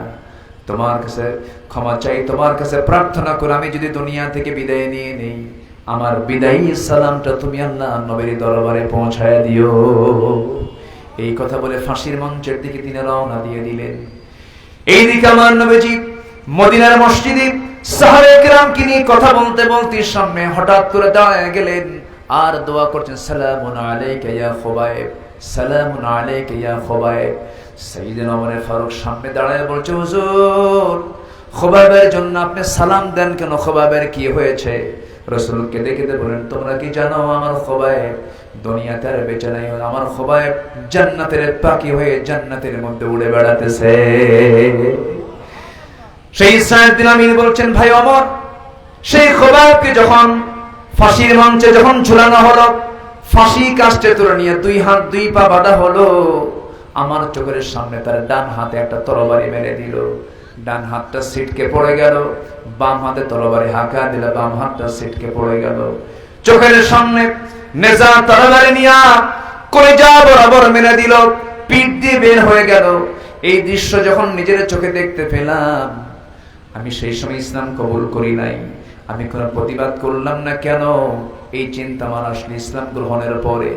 সেই ইসলাম গ্রহণের পরে যখন আমার মাঝে মাঝে যখন খুবাইবের শাহাদাতের কথা যখন মনে হয়, আমি অফিসের মধ্যে হলেও মৃগী রোগীর মতো অজ্ঞান হয়ে জমিনে পড়ে থাকি। ওমর ফারুক রাদিয়াল্লাহু তাআলা সঙ্গে সঙ্গে খুবাইব সঙ্গে সঙ্গে সাঈদ বিন আমিরকে বুকের সঙ্গে জড়ায় ধরে বলছে, ও সাঈদ, বুঝতে ভুল করেছিলাম, ওই হিমসের গভর্নরের দায়িত্ব আমি অন্য কাউকে দেব না, আমি সাঈদ, আমি তোমাকে সেই জায়গায় আবার পুনর দায়িত্ব দিয়ে দিলাম। যেরকম সুবহানাল্লাহ, যেরকম সুবহানাল্লাহ। এটাই হলো তাকওয়া। এটা কি বলেন তো? তাকওয়া। আমার বন্ধুগণ, তাকওয়া কেন অবলম্বন করব? আমি আল্লাহর ভয়টা আমি কেন আনবো? আখিরাতের চিন্তা আমার আনতে হবে কেন? এর মূল কারণ হলো, এই দুনিয়াতে মানুষ কখনো প্রশাসনের ভয়ে, র্যাবের ভয়ে, চিতার ভয়ে, কোবরার ভয়ে, প্রশাসনকে দেখে মানুষ কখনো ভালো হবে না। মানুষ ভালো হবে একমাত্র কার ভয়ে? আসতে বলবেন না, কার ভয়ে? আমরা ভয় করব কাকে? আমরা হুকুম মেনে চলবো কার? আমার বন্ধুগণ, নাম্বার 2 হলো আল্লাহ তাআলা সুন্দর করে বলছেন, وَلْتَنظُرْ نَفْسٌ مَا قَدَّمَتْ لِغَدٍ وَاتَّقُوا اللَّهَ। আল্লাহ তাআলা বলছেন নাম্বার 2 হলো তুমি লক্ষ্য করো নিজের জন্য আগামী দিনের জন্য কি তুমি পাঠাইছো, অর্থাৎ আখিরাতের জন্য তুমি কি পাঠালা, কি প্রস্তুতি নিয়েছো তার জন্য চিন্তা করো। আবার বলছেন ওয়াত্তাকুল্লাহ, আমি আল্লাহ, আমাকে ভয় করো, আমাকে ভয় করে। এই কথা একবার না এক আয়াতে 2 বার, একবার না 2 বার? কবার বলেছেন? 2 বার বলেছেন। মাঝখানে বলছেন আগামী দিনের জন্য তুমি কি পাঠাচ্ছ, ওয়ালতানজুর, একটু নজর দে, একটু তাকায় দেখ, একটু খেয়াল কর আগামী দিনের জন্য তুমি কি নিয়ে আসলা। রাসূলকে একবার প্রশ্ন করা হলো, হুজুর সবচেয়ে চালাক লোকটাকে? রাসূল বলেন যে মরার কথা বেশি স্মরণ করে। ক্বালা আকসারুকুম যিকরান লিল মাউত ওয়া আকসারুহুম ইসতি'দাদা। আল্লাহু আকবার বলেন। সম্মানিত ভাইরা, নাম্বার 3 হলো আল্লাহকে ভুলে না যাওয়া। কাকে ভুলে না যাওয়া বলেন তো? আল্লাহকে। আল্লাহকে ভুলে যাওয়ার লোক তো নাই মনে হয়। আল্লাহকে ভুলে যায় কখন? মানুষ যখন সে পাপ কাজ করে। পাপ কাজ করা মানে কি? সে কাকে ভুলে গেছে? আসতে বলে না, কাকে ভুলে গেছে? আল্লাহ তাআলা আবার, আচ্ছা দেখা যাক ইনশাআল্লাহ। এখানে অনুরোধ আসছে, ঠিক আছে, আমি রক্ষা করার চেষ্টা করব ইনশাআল্লাহ। সম্মানিত ভাইরা, আল্লাহ বলছেন তুমি আমাকে ভুলে যেও না। ওয়ালা তাকুনু কাল্লাযীনা নাসুল্লাহা ফাআনসাহুম আনফুসাহুম। আল্লাহকে ভুলে না যাওয়া, এই ভুলে যাওয়ার কথাটা আল্লাহ তাআলা আরেক জায়গায় বলছেন সূরা মুদ্দাসসিরের মধ্যে। আচ্ছা, আমি যে আয়াত ঘন ঘন বলছি, কষ্ট পাচ্ছেন না তো? আয়াত যদি ঘন ঘন হয় বরকত কমবে না বাড়বে? বাড়বে। আল্লাহ রাব্বুল আলামিন আরেক জায়গায় এই ভুলে যাওয়ার প্রসঙ্গ নিয়ে বলছেন, وَمَنْ أَعْرَضَ عَنْ ذِكْرِي فَإِنَّ لَهُ مَعِيشَةً ضَنكًا وَنَحْشُرُهُ يَوْمَ الْقِيَامَةِ أَعْمَى قَالَ رَبِّ لِمَ حَشَرْتَنِي أَعْمَى وَقَدْ كُنْتُ بَصِيرًا। আল্লাহ রাব্বুল আলামিন বলছেন, এই দুনিয়ার জিন্দেগিতে আমার জিকির থেকে যারা নিজেকে গুটিয়ে রাখবে, আমার স্মরণ থেকে, আমার কিতাব থেকে, আমার কোরআন থেকে, আমি আল্লাহ আমার স্মরণ থেকে যারা নিজেকে দূরে রাখবে, আল্লাহ বলছেন আমি তার জন্য কয়েকটা জিনিস আমি তার জীবন থেকে মাইনাস করব। নাম্বার 1 হলো ফাইন্না লাহু মাঈশাতান দানকা, এই দুনিয়ার জীবনটা আমি তার জন্য সংকীর্ণ করে দেব। এই দুনিয়ার জীবনে সে শান্তি পাবে না, আরাম পাবে না। হাজার হাজার কোটি টাকার মালিক, কিন্তু প্রশান্তির কোন গন্ধ তার মধ্যে থাকবে না। এমন কোটি টাকার মালিক শান্তি নাই, এমন লোক আমার দেশে আছে না নাই? আসতে বলবেন না, আছে না নাই? সপ্তাহে 3-4 বার ডায়ালিসিস করা লাগে, নাম বলবো না আমি। হাজার হাজার কোটি টাকার মালিক, ডায়ালিসিস ছাড়া চলে না। হাজার হাজার কোটি টাকার মালিক, সন্তানগুলো বিভ্রান্ত, সন্তানগুলো মানুষ হয় নাই, সন্তানদের সন্ত্রাসের শিকার হয় বাপ, খোদ নিজেই বাপ নিজ পর্যন্ত এটার শিকার হয়ে যায়। বাড়ির মধ্যে ঢুকলে শান্তি নাই, বাইরে ঢুকলে শান্তি নাই। হাজার হাজার কোটি টাকার মালিক, কিন্তু শান্তি না। আল্লাহ বলছেন যারা আমার জিকির থেকে নিজেকে গুটিয়ে রাখবে, দুনিয়ার জীবন আমি তার জন্য সংকীর্ণ করে দেব, কোথাও সে শান্তি পাবে না। কি কথা কি বোঝা যায়? দেখবেন অনেক গরিবের ঘরে শান্তি আছে, আছে না? আসতে বলে শান্তি আছে না নাই বলেন তো? আছে। গ্রামের লোক বেশি খায় না শহরের লোক বেশি খায়? বলেন বলেন, গ্রামের লোক বেশি খায় না শহরের লোক বেশি খায়? কিন্তু সম্পদ বেশি কাদের? শহরের মানুষের সম্পদের পরিমাণটা বেশি। তারা কোটি কোটি টাকার মালিক, কিন্তু ভাত খেতে পারে না, খাওয়ার রুচি নাই। ডাক্তার লিমিটেশন করে দিয়েছে, হ্যাঁ, মাইপা খাওয়া। এই তো ফাইন একটা কথা বলেছেন। আল্লাহ কয় তুই টাকা, তুই অগাধ টাকার মালিক হ, কিন্তু তোকে আমি মেপে মেপে খাওয়াবো। 1 গ্রাম, 1.5 গ্রাম, 2 গ্রাম। কথা বোঝেন নাই? খেতে বসে হাজার কোটি টাকার মালিক, সামনে 1 কেজি আঙ্গুর নিয়ে বসে, 2 কেজি আপেল নিয়ে বসে। 1 কেজি মিষ্টির প্যাকেট নিয়ে বসে, যখন খাইতে বসে তখন পিএস সাহেব এসে বলে, স্যার আপনি তো বসছেন এতগুলো আঙ্গুর নিয়ে, আঙ্গুর খেতে পাবেন মোটে একটা। মোটে কয়টা? একটা আঙ্গুর আপনি খেতে পারবেন। একটা আঙ্গুর খায় আর এতিমের মতো আঙ্গুরগুলোর দিকে ছায়া থাকে, আরে কপাল রে খেতে পারলাম না। কি কথা কি বুঝতেছেন আপনি? কিন্তু শহরের মানুষ যখন এরকম করে খায়, গ্রামের মানুষকে এরকম করে খায়? গ্রামের মানুষ খায় হিসাব কইরা না লুঙ্গির গিটটা খুইলা? লুঙ্গির গিটা খুলে খায়। চার আঙ্গুল কপাল বাদে সব পেট। ফজর নামাজ পড়ে বের হইছে লাঙ্গল নিয়া, 9টা পর্যন্ত কাজ করে বাড়িতে এসে বউকে বলে, গিন্নি তাড়াতাড়ি গামলা নিয়ে আয়, ডিশ নিয়ে আয়। ঠিক আছে না? এলাকায় কি কয়? গাবলা নিয়ে আয়, গাবলা নিয়ে আয়। সামনে 1 ডিশ 1 গাবলা পান্তা নিয়ে বসলো, 2-3টা পেঁয়াজ নিল আর শুকনা মরিচ নিল। শুকনা মরিচ আর কাঁচা মরিচ 1টা কামড়, আর কাঁচা পেঁয়াজ 1 কামড়, এতগুলো 1 পোয়া খানেক মুখের মধ্যে দিল ভাত তুইলা। 4 মিনিটে গোগ্রাসে গাবলা শেষ। যখন বলা হয় আর কি লাগবে, আরেক গাবলা বলে ভালো হয়। আলহামদুলিল্লাহ বলবেন না? জোরে কোন আলহামদুলিল্লাহ। শান্তি দেওয়ার মালিককে, রিজিক দেওয়ার মালিককে। টাকা থাকলে কি শান্তি আসে? পয়সা থাকলেই শান্তি আসে? আল্লাহ বলছেন, তুই আমার জিকির করবি, দুনিয়ার জীবন আমি তোকে প্রশান্তি দেব।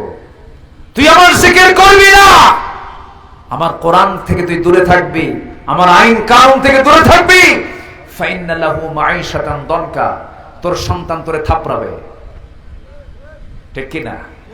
তোর সন্তান ইয়াবা খাবে, তোমার মেয়ে চরিত্রহীন হবে, তোমার বউ তোমার অশান্তির কারণ হয়ে দাঁড়াবে। তোমার বউকে পর্দার মধ্যে রাখো, তোমার সন্তানকে দিন শিখাও, তোমার মেয়েকে পর্দা শিখাও, তোমার ছোট্ট পরিবারটা হয়ে যাবে জান্নাতের টুকরা। জিকির মানে হলো কার হুকুম মেনে নেওয়া? আসতে বলবেন না, কার হুকুম মেনে নেওয়া? আল্লাহর হুকুম মেনে নেওয়া। আল্লাহ কবুল করুন, জোরে বলি আমিন। আরো জোরে আল্লাহুম্মা আমিন। কষ্ট দিচ্ছে আপনাদেরকে? কষ্ট পাচ্ছেন না তো? ফ্যানটা একটু ঘুরে দেন, আমি ঘেমে যাচ্ছি, সমস্যা নেই, ফ্যানটা একটু ঘুরে দেন। ফ্যানের বাতাসে মুখে বাতাস ঢুকে গলাটা ভেঙে যায়, কষ্ট হয়। হ্যাঁ, মানে আমার মহব্বতে ফ্যানটা ঘুরাই দিছে, কিন্তু আমার তো একটু মহব্বত হবে না, আমার বিপদ হবে। একটু ঘুরাই দিলাম। এমপি সাহেব, আপনার কষ্ট হচ্ছে না তো? জি আলহামদুলিল্লাহ। সম্মানিত ভাইয়েরা, তাহলে 1 নাম্বার হলো আমরা ভয় করব কাকে? আর চিন্তা হবে দুনিয়ার না আখিরাতের। আচ্ছা, চিন্তা করবো আমরা স্থায়ী চিন্তা না অস্থায়ী চিন্তা? দুনিয়াটা অস্থায়ী না স্থায়ী? তাহলে আমাদের চিন্তা করা দরকার স্থায়ী জীবনের না অস্থায়ী জীবনের? প্যাসেঞ্জার জীবনের কোনো টেনশন আছে নাকি? আমাদের টেনশন করতে হবে পার্মানেন্ট লাইফ, জান্নাত নিয়ে আমাকে ভাবতে হবে। আল্লাহ কবুল করুন, জোরে বলি আমিন। এই পরামর্শ কে দিচ্ছেন? আল্লাহ দিচ্ছেন। আমার বন্ধুগণ, আল্লাহ রাব্বুল আলামিন বলেন, যারা আমাকে ভুলে যাবে আমি তাদেরকে ভুলে যাব, এবং আখিরাতের জিন্দেগি তারা ক্ষতিগ্রস্ত হয়ে যাবে, এবং তাদেরকে আমি আখিরাতে হাশরের ময়দানে আমি তাদেরকে, আজকে যে সূরা থেকে কথা বলছে সেই সূরার নামটাও সূরাতুল হাশর। আল্লাহ তাআলা বলছেন, আমার জিকির থেকে যারা নিজেকে গুটিয়ে রাখবে আমি তাদেরকে দুনিয়ার জীবনকে সংকীর্ণ করে দেব। নাম্বার 2 হলো ওয়ানাহশুরুহু ইয়াওমাল কিয়ামাতি আ'মা, আমি তাদেরকে কিয়ামতের দিন তাকে আমি অন্ধ করে তুলব। কি করে তুলব? অন্ধ করে তুলব, কানা হয়ে উঠবে সে। সেদিন আল্লাহকে প্রশ্ন করবে, ক্বালা রাব্বি লিমা হাশারতানি আ'মা ওয়া ক্বাদ কুনতু বাসীরা, ও আল্লাহ তুমি আজকে আমাকে অন্ধ করে কেন তুলেছ? আমি তো চক্ষুওয়ালা ছিলাম। ক্বালা কাযালিকা তাতকা আয়াতুনা ফানাসিতাহা ওয়া কাযালিকাল ইয়াওমা তুনসা। আল্লাহ বলবেন, আমি তোকে দুনিয়ার জিন্দেগিতে চোখ দিয়েছিলাম, সবকিছু দিয়েছিলাম, কিন্তু তুই আমাকে ভুলে গিয়েছিস, আমাকে তুই স্মরণ করিস না। এই জন্য আজকের দিনে তুই আমাকে ভুলে যাবার কারণে দুনিয়াতে আজকের দিনে আমি তোকে ভুলে গেলাম। জোরে কর নাউযুবিল্লাহ। দুনিয়াতে ভুলবো না আল্লাহকে, আল্লাহ ভুলবেন না আখিরাতে। আর দুনিয়াতে ভুলবো আল্লাহকে, ভুলে যাবেন আখিরাতে কে? আল্লাহ আমাকে ভুলে যাবেন। আমার বন্ধুগণ, আল্লাহ কত সুন্দর করে বান্দাকে বুঝাইয়া দিচ্ছেন। এরপরে বান্দাকে বলছেন, বান্দা তুমি যদি এমনটা করো তাহলে তুমি ফাসেক হয়ে যাবে। আল্লাহ তাআলা ফাসেকের খেতাব দিয়ে বলছেন। আল্লাহ রাব্বুল আলামিন তার পরবর্তী আয়াতে সুন্দর করে বলছেন, উলাইকুল ফাসিকুন বলি বলছেন, লা ইয়াস্তাভি আসহাবুন নারি ওয়া আসহাবুল জান্নাহ আসহাবুল জান্নাতি হুমুল ফাইজুন। জান্নাতের বাসিন্দা আর জাহান্নামের বাসিন্দা কখনো সমান হতে পারে না। জান্নাতের যারা বাসিন্দা হবে তারাই হবে মহা সাফল্যে সাফল্যবান। জোরে বলি সুবহানাল্লাহ। সর্বনিম্ন জান্নাত যে বান্দাকে দুনিয়া থেকে মারা যাওয়ার পর আল্লাহ পাক যে বান্দা সর্বনিম্ন জান্নাত বান্দাকে দিবেন, সেই জান্নাতের এরিয়াটা হবে 10টা পৃথিবীর মতো একটা জান্নাত। জোরে কোন সুবহানাল্লাহ। সেই জান্নাত কি সবাই পেতে চায়? সেই জান্নাত কি সবাই পেতে চায়? তাহলে নিজের বউকে কি বেপর্দায় রাখবো, বেহায়া করে রাখবো? নিজের বইয়ের ছবি উলঙ্গ করে, বেহায়া করে, লিপস্টিক লাগায়া, অর্ধলগ্ন করে ফেসবুকে পোস্ট করা এমন স্বামী বাপ মারায় আছে না নাই? এগুলো কি জান্নাতের কাজ? আসতে নিয়ে আমি যখন আজকে রোডে আসতেছি, আমার ড্রাইভার মহাশয়, ড্রাইভার তো ড্রাইভারই, আমারও ড্রাইভার মানে কি আমারও পরিচালক, বুদ্ধি ওদেরও কম না। আমারও ওয়াজ করলো একটা, বললাম তুমি এই ওয়াজটা পাইলা কই? তো বলতেছে দেখেন হুজুর, দেখেন এই যে হোন্ডায় চড়ে পিছনে একটা মহিলাকে নিয়ে যাচ্ছে। হোন্ডার সিসি যদি হয় 150, আর এই মহিলা চড়ার জন্য গাড়ির সিসি হয়ে গেছে 250। আছে না? আছে কি না? এই নোংরামিগুলো নিজের বউ আপনি নিজে দেখবেন, অন্যকে দেখাবেন কেন? নিজের বউয়ের ছবি ফেসবুকে পোস্ট করে বলে আসুন আমার বউটাকে সবাই জামাতের সাথে দেখি। জোরে কর নাউযুবিল্লাহ। এগুলো জান্নাতের কাজ নয়। স্ত্রী, পরিবার, পরিজন, সন্তানাদি মেয়েদেরকে পর্দায় রাখার দরকার আছে না নাই? পর্দার হুকুম কি কোনো হুজুরের না আল্লাহ? পর্দার হুকুম কে দিয়েছেন? ইউদনিনা আলাইহিন্না মিন জালাবিবিহিন্না। আল্লাহ তাআলা একদম স্পষ্ট করে জানিয়ে দিয়েছেন সূরা নূরের ভিতরে, সূরা আহজাবের মধ্যে একদম স্পষ্ট করে পর্দার বিধানগুলো দিয়েছেন। আসুন আমরা আমাদের পরিবারকে, আমরা আমাদের নিজ জীবনকে আখিরাতের জন্য প্রস্তুত করি। ওয়ালতানজুর নাফসুম মা কদ্দামাত লিগাদ। আল্লাহ তাআলা সেই আয়াতকে ফলো করে আমাদের জীবনকে আখিরাতের জন্য প্রস্তুত করে রাখি, যেন আমরা সেই দিন বেইজ্জতের মুখোমুখি না হই। আমরা যেন সেদিন আল্লাহর সামনে বুক উঁচু করে ইমানদারের কাতারে দাঁড়াতে পারি। এই তৌফিক সবাইকে দান করুন। জোরে বলি আল্লাহুম্মা আমিন। আরো জোরে আল্লাহুম্মা আমিন। আজকের এই মাহফিলে সবচেয়ে নিকটতম এই মাহফিলের সঙ্গে, মাহফিল স্পটের সাথেই যার বাড়ি, আমাদের এমপি মহোদয়, আজকে টোটাল সময় তিনি পাশে বসে তার মূল্যবান সময় তিনি কোরআনের জন্য ব্যয় করেছেন। আমরা তার জন্য দোয়া করি। তিনি নবনির্বাচিত এমপি, নতুন এমপি তিনি হয়েছেন, নতুন দায়িত্ব তিনি গ্রহণ করেছেন। আল্লাহ তুমি তাকে ওমরের মতো ভূমিকা পালন করার তৌফিক দিয়ে দাও। আল্লাহ তুমি তাকে ওমরের মতো ন্যায়ের পথের প্রতীক বানিয়ে দাও। হককে চেনার তৌফিক দিয়ে দাও। জনগণের এই বিশাল আমানত অত্যন্ত যত্নের সাথে পালন করার তৌফিক তুমি আল্লাহ তাকে দিয়ে দাও। আল্লাহ তুমি তাকে দ্বীনের জন্য, কোরআনের জন্য কবুল করে দাও। আমরা এই আশাবাদ কামনা করছি। মাহফিল কমিটিকে ধন্যবাদ জানাচ্ছি।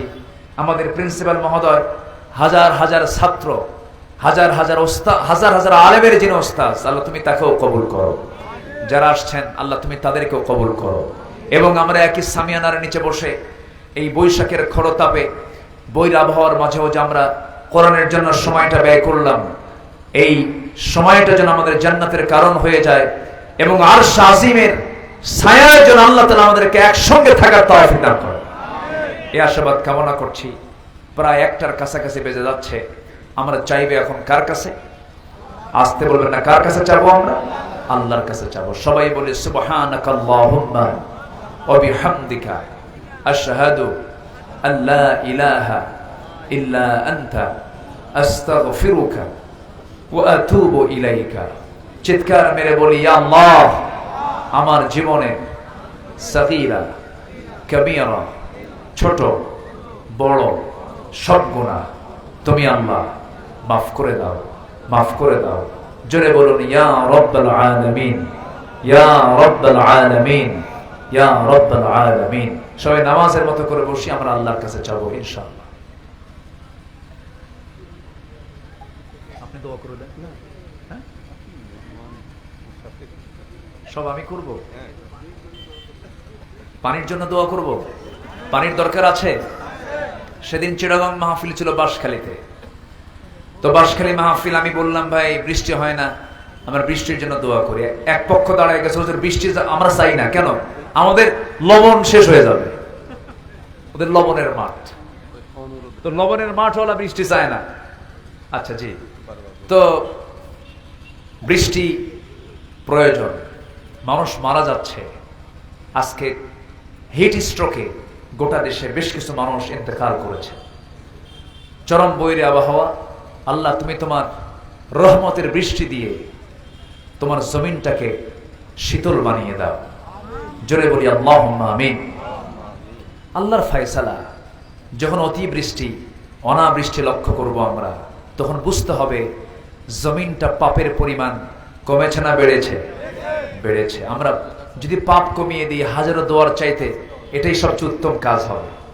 আমরা দোয়া করলাম কিন্তু পাপটা ঠিকই রেগুলার করলাম তা নয়। পাপের কাম যখন কমে যাবে, রহমত নাজিল করবেন কে? বরকত নাজিল করবেন কে? গোটা দেশে সালাতুল ইস্তেসকা কিন্তু কম হচ্ছে না, প্রচুর সালাতুল ইস্তেসকা আদায় হচ্ছে। লক্ষ লক্ষ মুসলমান দোয়া করছে, কিন্তু এত দোয়াগুলো যাচ্ছে কোথায়? এর মূল কারণ কি জানেন? আমরা জমিনটাকে পাপ দিয়ে ভরপুর করে ফেলেছি। আমরা পাপ কমিয়ে ফেলি, নিজে নিজে সচেতন হয়ে যাই, পাপ মুক্ত জীবন গড়ি, পাপ মুক্ত পরিবার গড়ি, পাপ মুক্ত সমাজ গড়ি। আল্লাহ তাআলা সেই তৌফিক দান করুন। জোরে বলি আল্লাহুম্মা আমিন।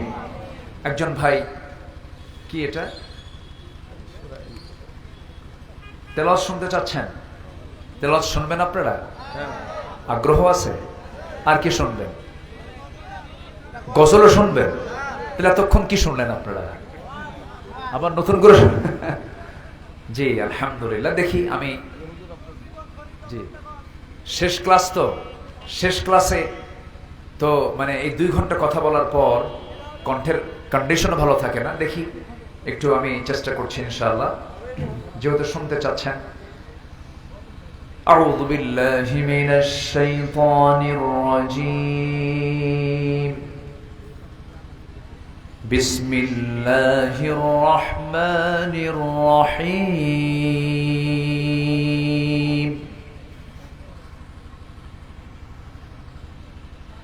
ইয়া আইয়ুহাল ইনসানু মা গররাকা বিরাব্বিকাল কারীম।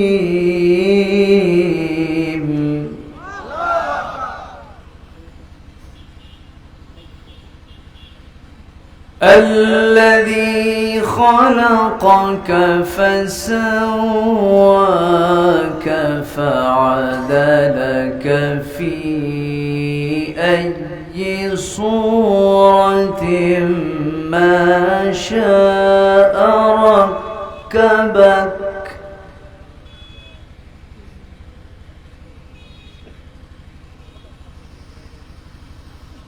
كلا بل تكذبون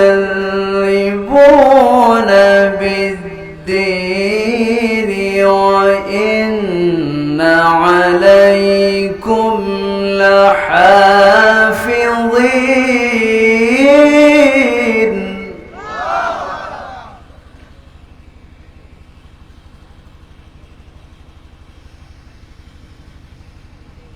كراما كاتبين يعلمون ما تفعلون.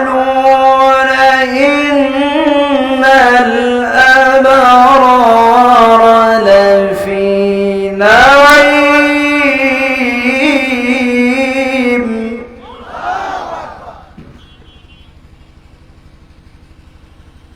وإن الفجار لفي جحيم.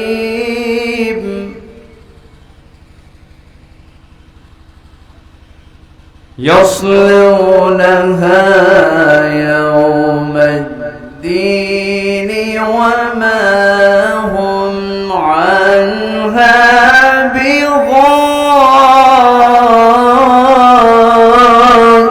بغائبين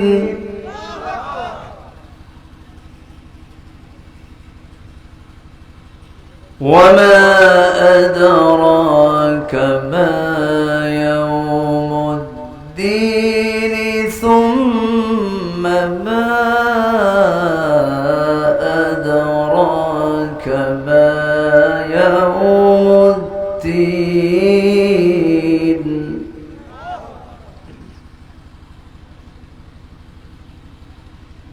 يوم لا تملك نفس لنفس شيئا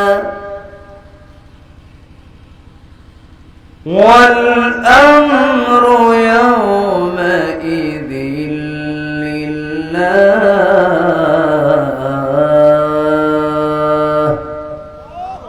صدق الله العلي العظيم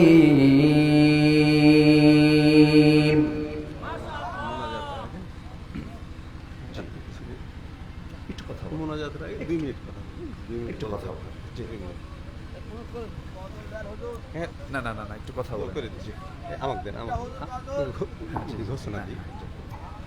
সম্মানিত সুধী মণ্ডলী, আমাদের বাগমারার কৃতি সন্তান এই তাফসির মাহফিলের যিনি পৃষ্ঠপোষক, যার উদ্যোগে তাফসির মাহফিল অনুষ্ঠিত হয়েছে, তিনি আমাদের মাঝে উপস্থিত আছেন।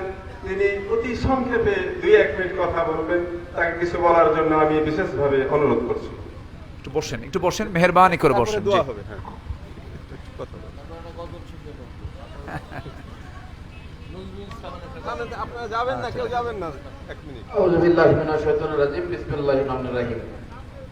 আপনারা জানেন যে আমাদের শীতকালে আমাদের এই তাফসীর মাহফিল হতো। আমরা বিশেষ করে এবারে জাতীয় সংসদ নির্বাচনের কারণে আমরা এই গ্রীষ্মকালে হুজুর আমাদেরকে সময় দিয়েছিলেন।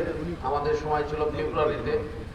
যা হোক, আপনারা যারা অনেক কষ্ট করে আজকের এই তাফসীর মাহফিল শুনলেন এবং আমাদের হুজুর পবিত্র কোরআন থেকে অনেক অমেয় বাণী আমাদেরকে শোনালেন, আমরা দিনের প্রতি আকৃষ্ট হলাম।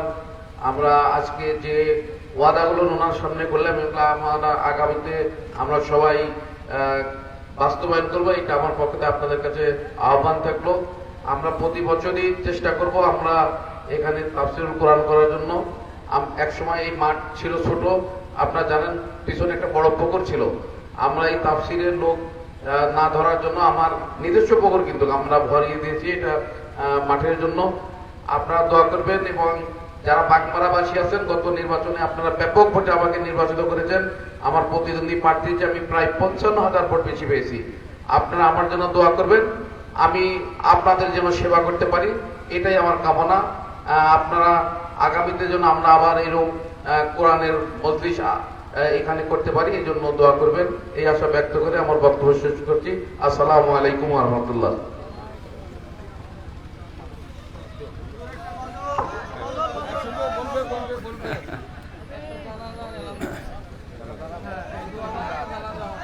এখানেই হবে। ও আচ্ছা, একটা জানাজা হবে এখানে। একজন ভাইয়ের ইন্তেকাল হয়েছে, যে এক মহিলা না, একজন মহিলার ইন্তেকাল হয়েছে। একজন মহিলা, তিনি মুকসিদ নামে একজন ভাই, তার মা ইন্তেকাল করেছেন। ইন্না লিল্লাহি ওয়া ইন্না ইলাইহি রাজিউন। তো আজকে কিন্তু আমার আলোচনার মধ্যে কিন্তু এই পরকালের চিন্তা নিয়ে আমার আলোচনাটা ছিল। তো যাই হোক, আমরা দোয়ার মধ্য দিয়ে মাহফিল শেষ করব। এরপর আমাদের পারস্পরিক যে কয়টি হক আছে, এর মধ্যে অন্যতম হক হলো জানাজায় কাফন দাফনে হাজিরা দেওয়া। এটা আমাদের দায়িত্ব। তোমরা সবাই আমাদের যিনি ইন্তেকাল করেছেন তার জানাজায় আমরা হাজির হব ইনশাআল্লাহ। ঠিক আছে জি। আমরা কি আমাদের কি গজল শুনতে হবে আপনাদের? আল্লাহ। আচ্ছা, আমি রাসূলকে নিয়ে রাসূলকে নিয়ে আমি একটা ছোট্ট গজল আমি গাইতে চাই। রাসূল তো আমাদের সবচেয়ে প্রিয়, তাই না? এই দুনিয়া থেকে বিদায় হওয়ার পর আল্লাহর পরে যাকে সবচেয়ে বেশি প্রয়োজন হবে তিনি হচ্ছেন মুহাম্মদুর রাসূলুল্লাহ। সেই রাসূলকে নিয়ে আমি একটা গজল আমি গাওয়ার চেষ্টা করছি। সেটা হচ্ছে, আমার রাসূলের জন্ম হচ্ছে কাবার ধারে। কিসের ধারে বলেন তো? কাবার ধারে। তো তার জন্ম নিয়ে তার চারিত্রিক অবস্থা কেমন ছিল, তিনি কোন চরিত্রের মানুষ ছিলেন, জাস্ট এটা একটা চিত্র আমি চিত্রায়িত করার চেষ্টা করছি। এলোকে কাবার ধারে আধার চিড়ে চিনিস না কি রে, এলোকে কাবার ধারে আধার চিড়ে চিনিস না কি রে, ওকে ও মা আমেনার কোল জোড়ে চাঁদ জানিস না কি রে, এলোকে কাবার ধারে আধার চিড়ে চিনিস না কি রে। মুতালিব আজকে কেন বেহুশ হেন বকে খুশির বান, বেদনার সুপ্ত ক্ষতে হাত বুলাতে কারে আগমন, সাহারার হৃদয় ভরা ঝরনা ধারা বইল না কি রে, এলোকে কাবার ধারে আধার চিড়ে চিনিস না কি রে। বাগিচায় ছন্দ বিলায় বুলবুলি হায়, আজ সে দিওয়ানা চুমু খায় প্রেমের ভাষায় গভীর নেশায়, পে পরওয়ানা গোলাপের অধর ভরে খুশবু ঝরে রয় না বাকি রে, এলোকে কাবার ধারে আধার চিড়ে চিনিস না কি রে, ওকে ও মা আমেনার কোল জোড়ে চাঁদ জানিস না কি রে, জানিস না কি রে, জানিস না কি রে। এত আস্তে মারহাবা। আচ্ছা, যতটুকু হয়েছে, অনেক রাত হয়েছে তো, 1টা বেজে গেছে, যা হয়েছে বলি আলহামদুলিল্লাহ। আসুন আমরা দোয়া করি, দোয়ার মধ্য দিয়ে আজকের মাহফিলে আমরা ইতি টানবো ইনশাআল্লাহ। আমরা চাইবো কার কাছে? আল্লাহর কাছে। আল্লাহুম্মা আমিন। ربنا ظلمنا أنفسنا وإن لم تغفر لنا وترحمنا لنكونن من الخاسرين।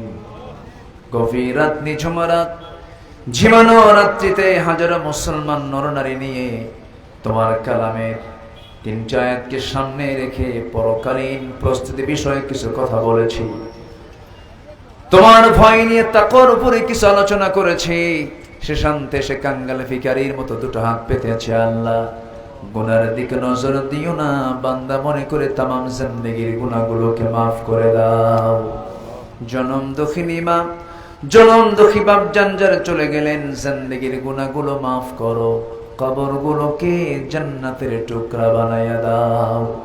আব্বা আম্মার জন্য কি দোয়া তুমি আল্লাহ শিখিয়ে দিয়েছো, রব্বিরহামহুমা কামা রব্বায়ানি সগীরা। আওয়াজ দিয়ে সবাই আমার সঙ্গে ঠোঁট মিলিয়ে বলুন, রব্বিরহামহুমা কামা রব্বায়ানি সগীরা, রব্বিরহামহুমা কামা রব্বায়ানি সগীরা।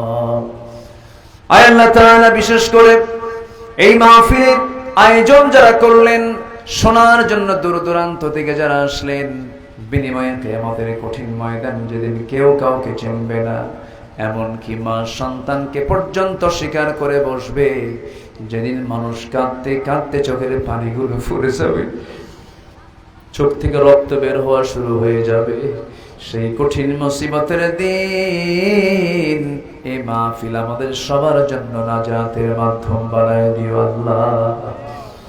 আয় আল্লাহ তাআলা, আমার ডানে আমার বামে, আমার সামনে, আমার পেছনে যত ভাই হাত তুলেছেন, আড়ালে যত মা বোন হাত তুলেছেন, যার যা প্রার্থনা তুমি আল্লাহ দয়া করে মঞ্জুর করে নাও। যার যে সমস্যা তুমি আল্লাহ দয়া করে সমাধান করে দাও। দুনিয়া থেকে কোন দিন বিদায় নেব জানি না রে আল্লাহ, ডান হাতে আমলনামা না আসা পর্যন্ত মরণ দিও না। মালাকুল মউত কোন দিন আসবে জানি না, ও আল্লাহ তোমার পছন্দের বান্দা না হওয়া পর্যন্ত মরণ দিও না রে। তোমার বান্দাগুলোকে নিয়ে এমন সময় হাত তুলেছি, 180 কোটি মুসলমানের দুনিয়ায় মুসলমানরা আজকে মারকে দেখে শেষ হয়ে গেল। আল্লাহ বাইতুল আকসা তুমি আল্লাহ মুসলমানদের হাতে তুলে দাও। বাইতুল মুকাদ্দাসকে তুমি আল্লাহ হেফাজত করো, ফিলিস্তিনকে হেফাজত করো, কাশ্মীরকে বাঁচাও। আল্লাহ 200 কোটি মুসলমানের জন্য ওমরের মতো একজন সাহসী নেতা তুমি আল্লাহ বর্তমান দুনিয়ায় পাঠাইয়া দাও। আয় আল্লাহ তাআলা, এই দুনিয়াতে আসার তো সিরিয়াল ছিল, যাওয়ার তো কোনো সিরিয়াল নাই। মরতে যখন হবে তুমি আল্লাহ শহীদি মত কপালে জুটাইয়া দিও। আল্লাহ আশেপাশে কত মাইয়াত শুয়ে আছে, সন্তানরা দোয়া করে, বাপ মা কবরে শুয়ে শুয়ে সেই দোয়াগুলো পায়। আল্লাহ তোমার কাছে ফরিয়াদ করি, যাদের আব্বা মা কবরস্থ হয়েছেন কবরগুলোকে জান্নাতের টুকরা বানাইয়া দাও। এই দুনিয়াতে আসার তো সিরিয়াল ছিল রে, যাওয়ার তো কোনো সিরিয়াল নাই। বাবার আগে ছেলে যায়, ছেলের আগে বাবা যায়। সন্তান থাকতে সন্তান লাশ হয়ে বাবার কাঁধে উঠে যায়, এই তো দুনিয়ার নিয়ম রে। তোমার কাছে একটাই ফরিয়াদ করি, তোমার কাছে সন্তুষ্ট চিত্তে তোমার কাছে ফেরত যাওয়ার তৌফিক তুমি আল্লাহ দিয়ে দিও। মওতের সময় যখন হয়ে যাবে রে, সবাই আমাকে টেনে হেঁচে কবরে শোয়া দিয়া, বাঁশ চাপা দিয়া, মাটি চাপা দিয়ে রেখে আসবে। ওই যে দিন শুরু হলো, আর কোনদিন দিন শেষ হবে না রে। সে অন্তিম মুহূর্তে যখন চলে আসবে, তোমার কালাম জপতে জপতে দুনিয়া থেকে বিদায় হওয়ার তৌফিকটা দিয়ে দাও। আমার ডানে প্রিন্সিপাল মহোদয়, আমার বামে এমপি মহোদয়, সামনে তোমার বান্দার পছন্দের বান্দার হাত তুলেছে। আল্লাহ মেহেরবানি করে তোমার কাছে ফরিয়াদ করে, তোমার পছন্দের বান্দা হিসেবে আমাদেরকে তুমি আল্লাহ কবুল করে নাও। মওতের সময় জবানে জারি করে দিও লা ইলাহা ইল্লাল্লাহু মুহাম্মাদুর রাসূলুল্লাহ। আসসালামু আলাইকুম ওয়া রাহমাতুল্লাহি ওয়া বারাকাতুহু।